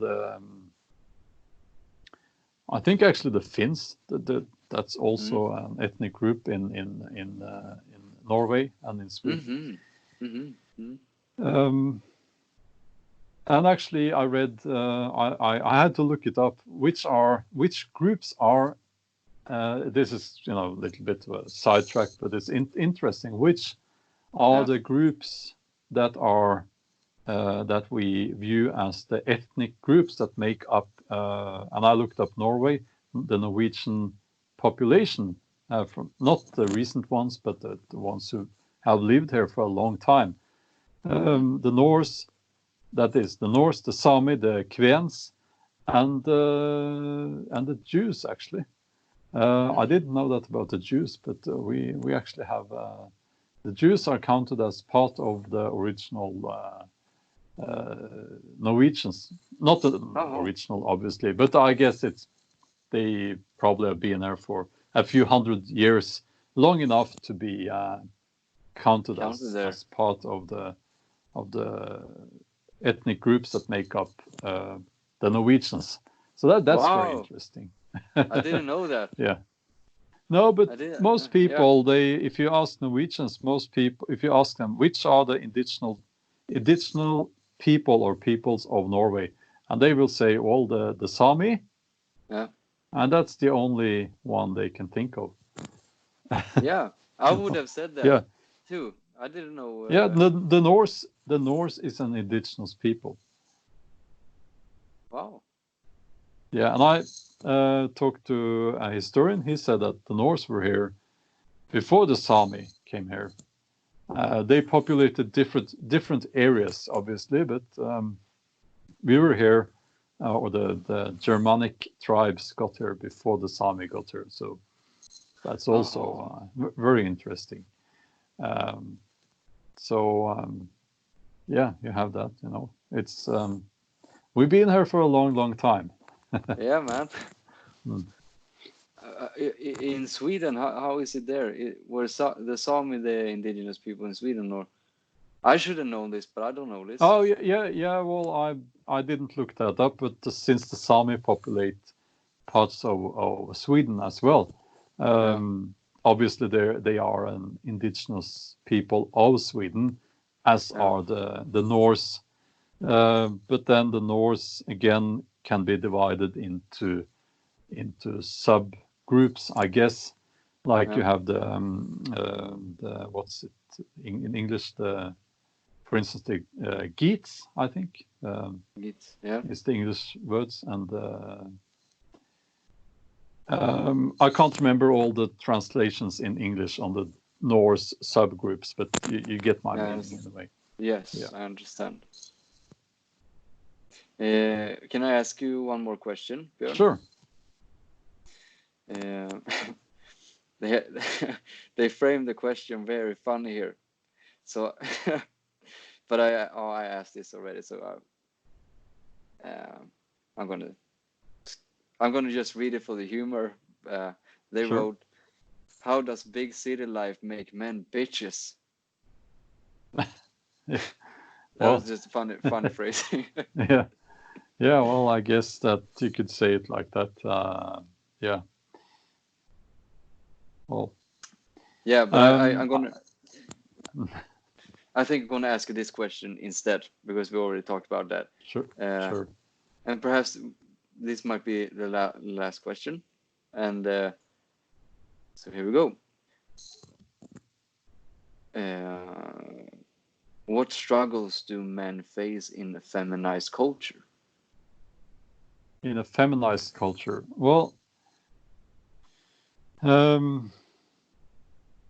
many. One of them, well, I will just give you a few examples here. You will be discriminated against when it comes to getting a job, for instance. And you will be looked down upon by certain individuals just for being a man. Yeah. And we also have, I think, the most unhealthy idea that has come out of the new, what's that? I'm not against.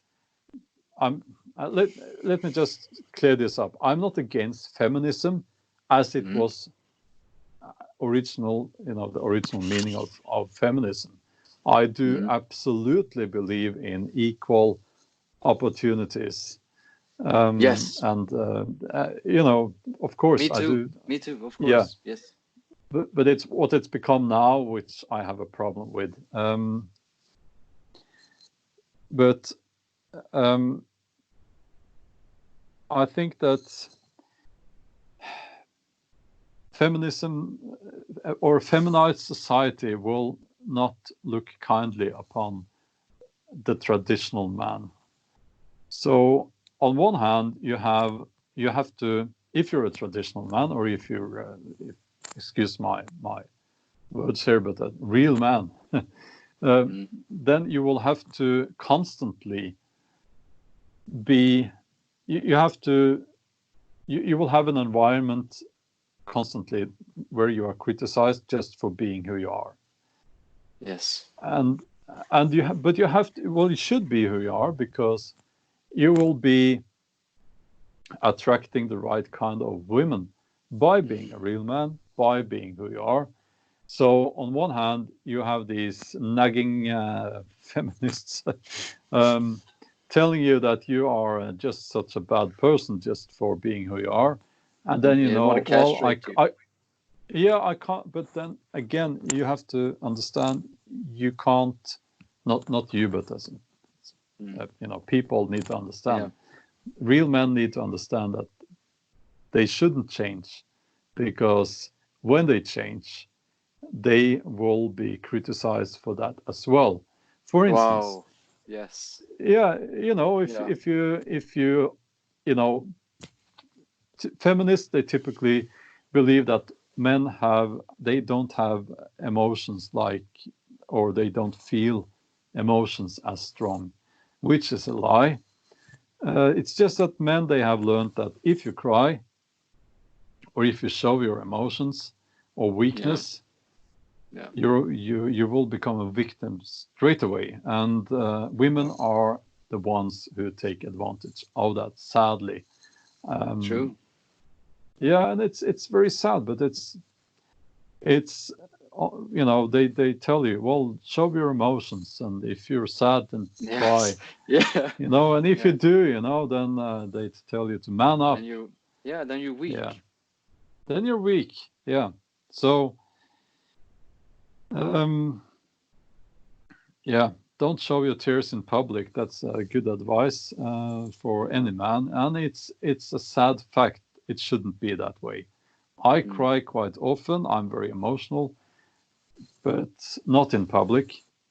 I wouldn't do that because it will be used against you. Yes, And it also, will. you have, living in a feminized society, you have now the whole. I just want to finish with this little warning here. Yes.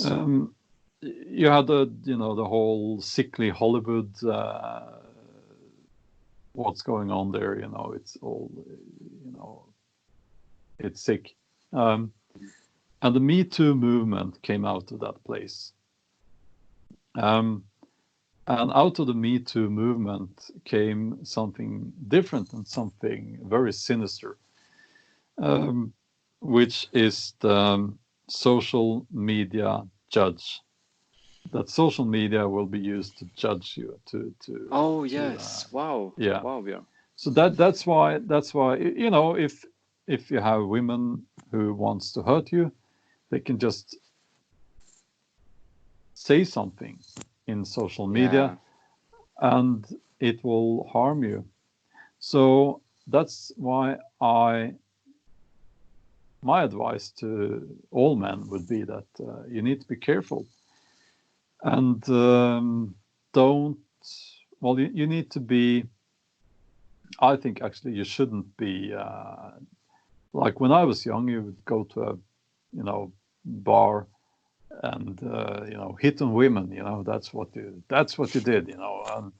And most times that was not successful, and but that's where alcohol comes in, right? So and that was being young. But now I think actually you need to be more careful now. And especially when you become a man who have when you have a lot to lose, the more you have to lose, the more careful you have to be. So it's difficult, it shouldn't be like that. And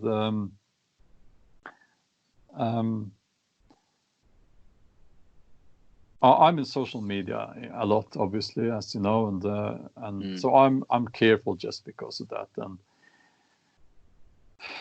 I can only imagine the big YouTubers, all the shit. I said that word already, so I'm going to say it again.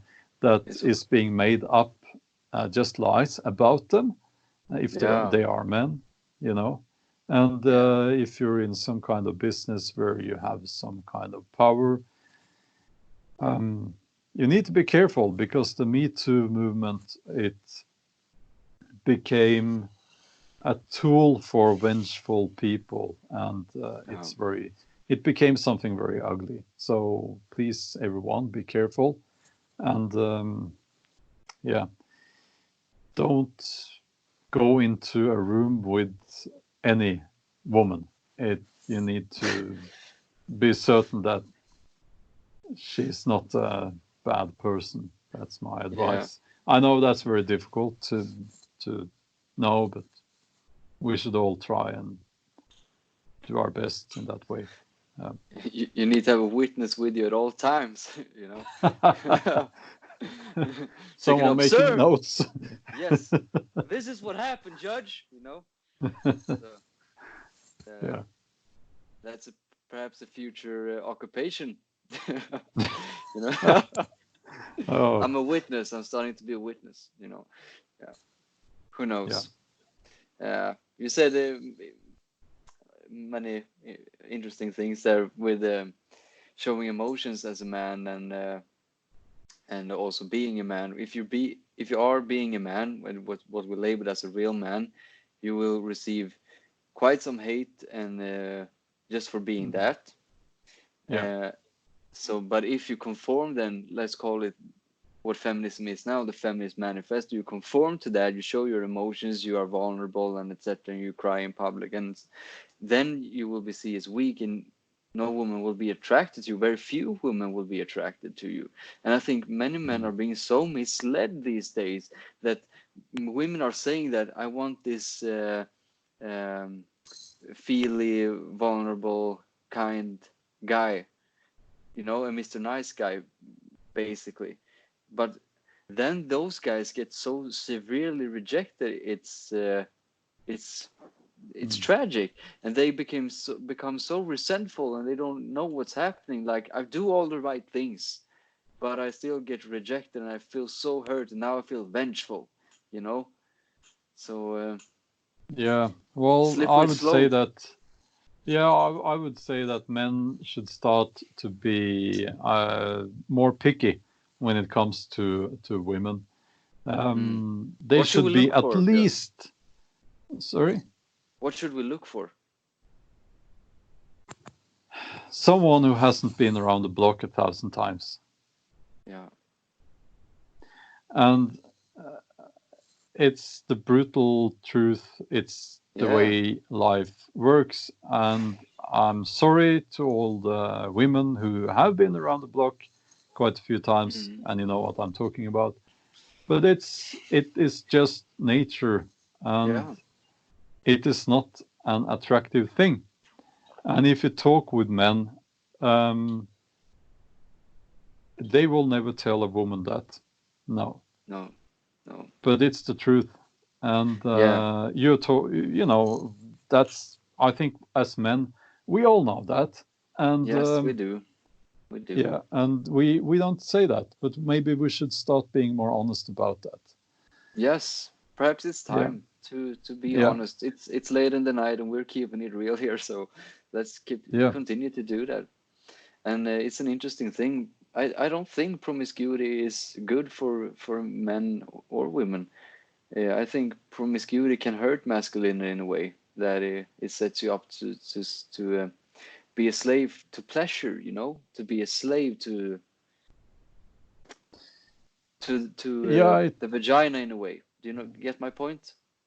Yeah, and also it's very easy for us now sitting here to say that. But when you're in that situation, it's true. Yeah. It's not that easy. But at least we can try to, while we are able, we can try to think those thoughts and try to be a little bit more sensible and maybe steer ourselves in the right direction. It's just, I think you're right, and without, I'm not a supporter of the old Victorian age thing, but it's like it's gotten way out of hand now,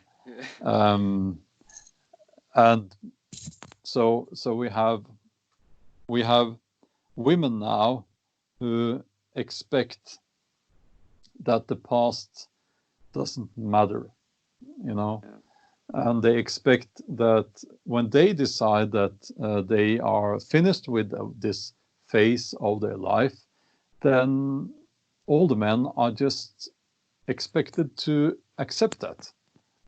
And maybe that would be fair, because many men have been around the block, as I said, at least 1,000 times. But it's not fair. Just the way it is. It is not fair. Men and women are different. And for most men, that feature, if you will, of a woman is seen as highly unattractive. And I would add that it actually, it's something that long term hurts a relationship. It's something most men will keep somewhere. They will never forget that. They will keep it on their mind. That's true. And it will always pop up from time to time. It is, again, not fair, but it is the way it is. And we need to be, I think that especially young women, they should actually be told that. They should be told that, listen, if you want a good man, you should try to be a little bit more or less. You should be less going out with your friends and all that promiscuity, because the truth is that it will put many men off, and those will typically be the men that a woman wants. It's again, it's just the way it is. So and I think if you seek like just casual partners like that, you make yourself a casual partner. And I don't think you find much meaning in being a casual partner. I think we want something more meaningful and profound and deeper than that. I think we will feel much more valued being more than just a casual partner. So I think it's just good for women's and men's mental health, just for our own sake too.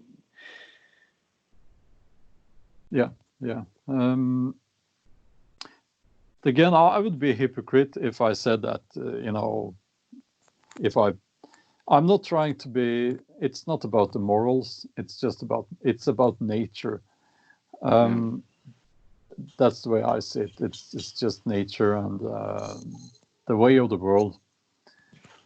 But these things, in a feminized society, ironically, these things are kind of hidden under the carpet, and but again, we need to be honest about these things. If you're a woman, if you're a young woman and you want to have that life, go ahead, do that. But that you should be aware that it might or probably will limit your chances of finding a good man, the kind of man that woman will want later in life. First of all, because most of those men will be taken by then, and also because those men are typically not interested in a woman who has had like 50 partners before him. Again, it's not fair, but it's the way it is. So you know what I like about you, Björn? No. I like that you speak what you think, that you speak your truth, and in this time it's very brave to do that, because I have just experienced by talking, just like you and me are talking right now in previous podcasts. There's been a lot of heat coming in just by discussing these things, and I think that says a lot about perhaps the importance to discuss these things, because it's almost like the freedom of speech is being like, we have freedom of speech, but don't talk about this, so well, what then? You don't have freedom of speech then? Exactly. You need to think about, to test if you have freedom of speech, you need to imagine the most vile, disgusting thing to say, and say that. And if you can't say that, then you don't have freedom of speech. I'll go to jail. I feel. That's the test. That is because if you can't say that, then you don't have freedom of speech. No. That's a good way to say it. Yeah. That's true. Obviously, it's there are many people who say disgusting things, and I think they are fools for saying that. Yeah. But it's like I accept that because that means that it's actually a sign of a healthy society in a way. But because, okay, this person can mean that, I don't know. We talked about women. All women should go back to staying in the house, and they should not be allowed to vote. Yeah. And at least in Norway, people can actually say that. It is not illegal to say that. I think it's a very foolish thing to say, and a little bit disgusting as well. I must add, but Yeah. but it is legal to say that. So, and that, also we have at least some degree of freedom of speech. I don't know if in Norway now, if there are any statements that are actually illegal. I'm not talking about if you say this person someone should go and kill this or that person, that's illegal. Yeah. That's a crime. That's different. Yeah. No. I think there is actually a law that says that if you deny that the National Socialists in Germany during Second World War tried to exterminate the Jews, if you deny that, that's a crime. You say that didn't happen. I think that's actually illegal to say that in Norway. Yeah. But that's and it's actually illegal to say bad things about the king. But it is. but I've seen a lot of comedy about the king, and so it's not an active law. Yeah, it's not an active law. I think it's just it says somewhere in the big book of laws that it's that's just there. actually illegal. It's there hanging around. But you can actually in Norway say that women shouldn't vote, and that's I know I'm forgetting that we have the anti-racist law. Right. We do have that. Yeah, we do have Is that hate so that's speech, been then? added. Yes. That's racial. Yeah, that is hate speech. Yeah. Yeah. So we have that actually. I think it's a very foolish law. I think it shouldn't be. If you have that kind of attitude that, not talking about criticism of immigration or anything like that, we're talking about people who want people from Africa, say, to die. For the ones I've seen, it's actually been that serious. So it's not, we're talking about statements that are quite extreme, but those I believe are actually they go under the law, anti-racist or hate speech law. But I think it's a foolish law to have because it's a slippery slope. You will have to have someone to decide what is hate speech. And that's a tough thing to do. It is, and it's very dangerous. Suddenly, there are many things defined as hate speech. Right. Where does the line go? Yeah. So instead, that's we should dangerous. have. Wow. Yeah, it is. So we should have. It should be legal to say that, say those things, and we should rather than let those statements just be there in all their foolishness in a way. And again, I'm not talking about people criticizing immigration. That's perfectly legal. I'm talking about the example I can think of is one elderly woman who compared some ethnic group with cockroaches. Wow. And there was a heated discussion, and so it was not nice at all. But again, I think that should be perfectly legal to say that. It's a disgusting thing to say, but it should be perfectly legal because it is, as I said, a slippery slope. Yeah, man. As you said, where should we draw the line? Yeah, it's very dangerous road to start traveling, because where does it end then? I remember Jordan Peterson. He became famous at first because he refused to use these pronouns once they were legalized. When he said that if we start to legalize speech, then we're in for a real dangerous road, like a totalitarian state that will control what we say.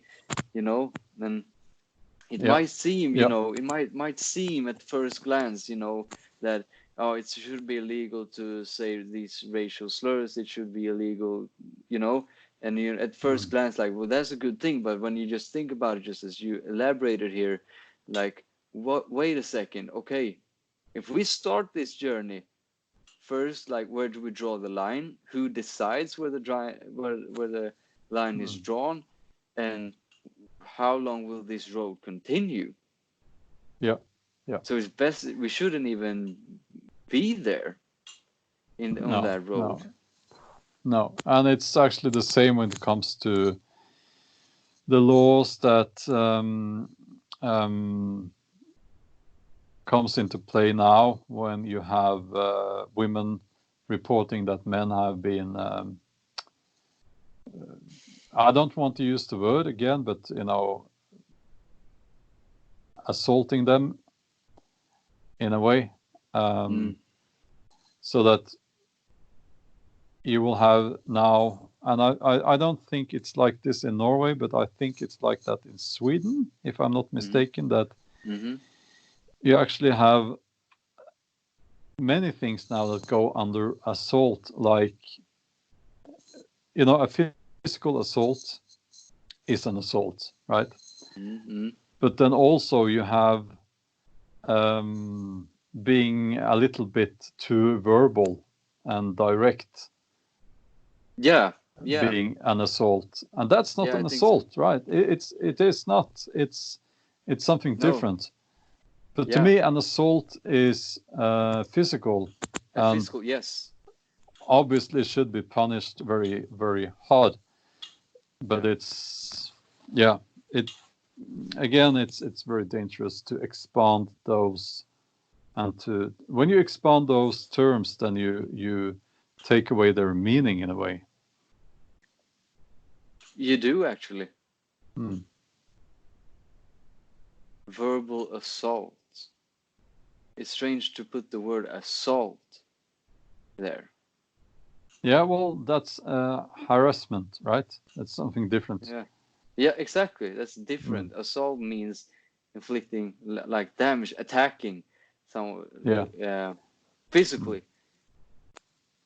Because someone can get, I guess someone can feel harassed basically about anything, or verbally assaulted by anything that maybe someone else didn't, and so that's slippery slopes.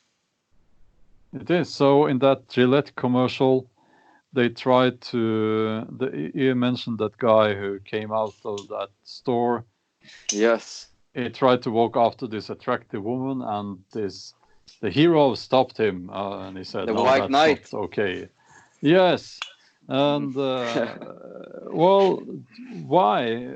What did he do wrong? I was like, well, he was just being a healthy young man, trying to say hello, Yes, and that woman who was walked by and was gorgeous. Hadn't she fixed herself maybe for an hour in the morning to look beautiful for men, perhaps? And when she walks by and you're beautiful. I noticed that you made yourself beautiful this morning. I acknowledge you. It worked. Good job. Yeah.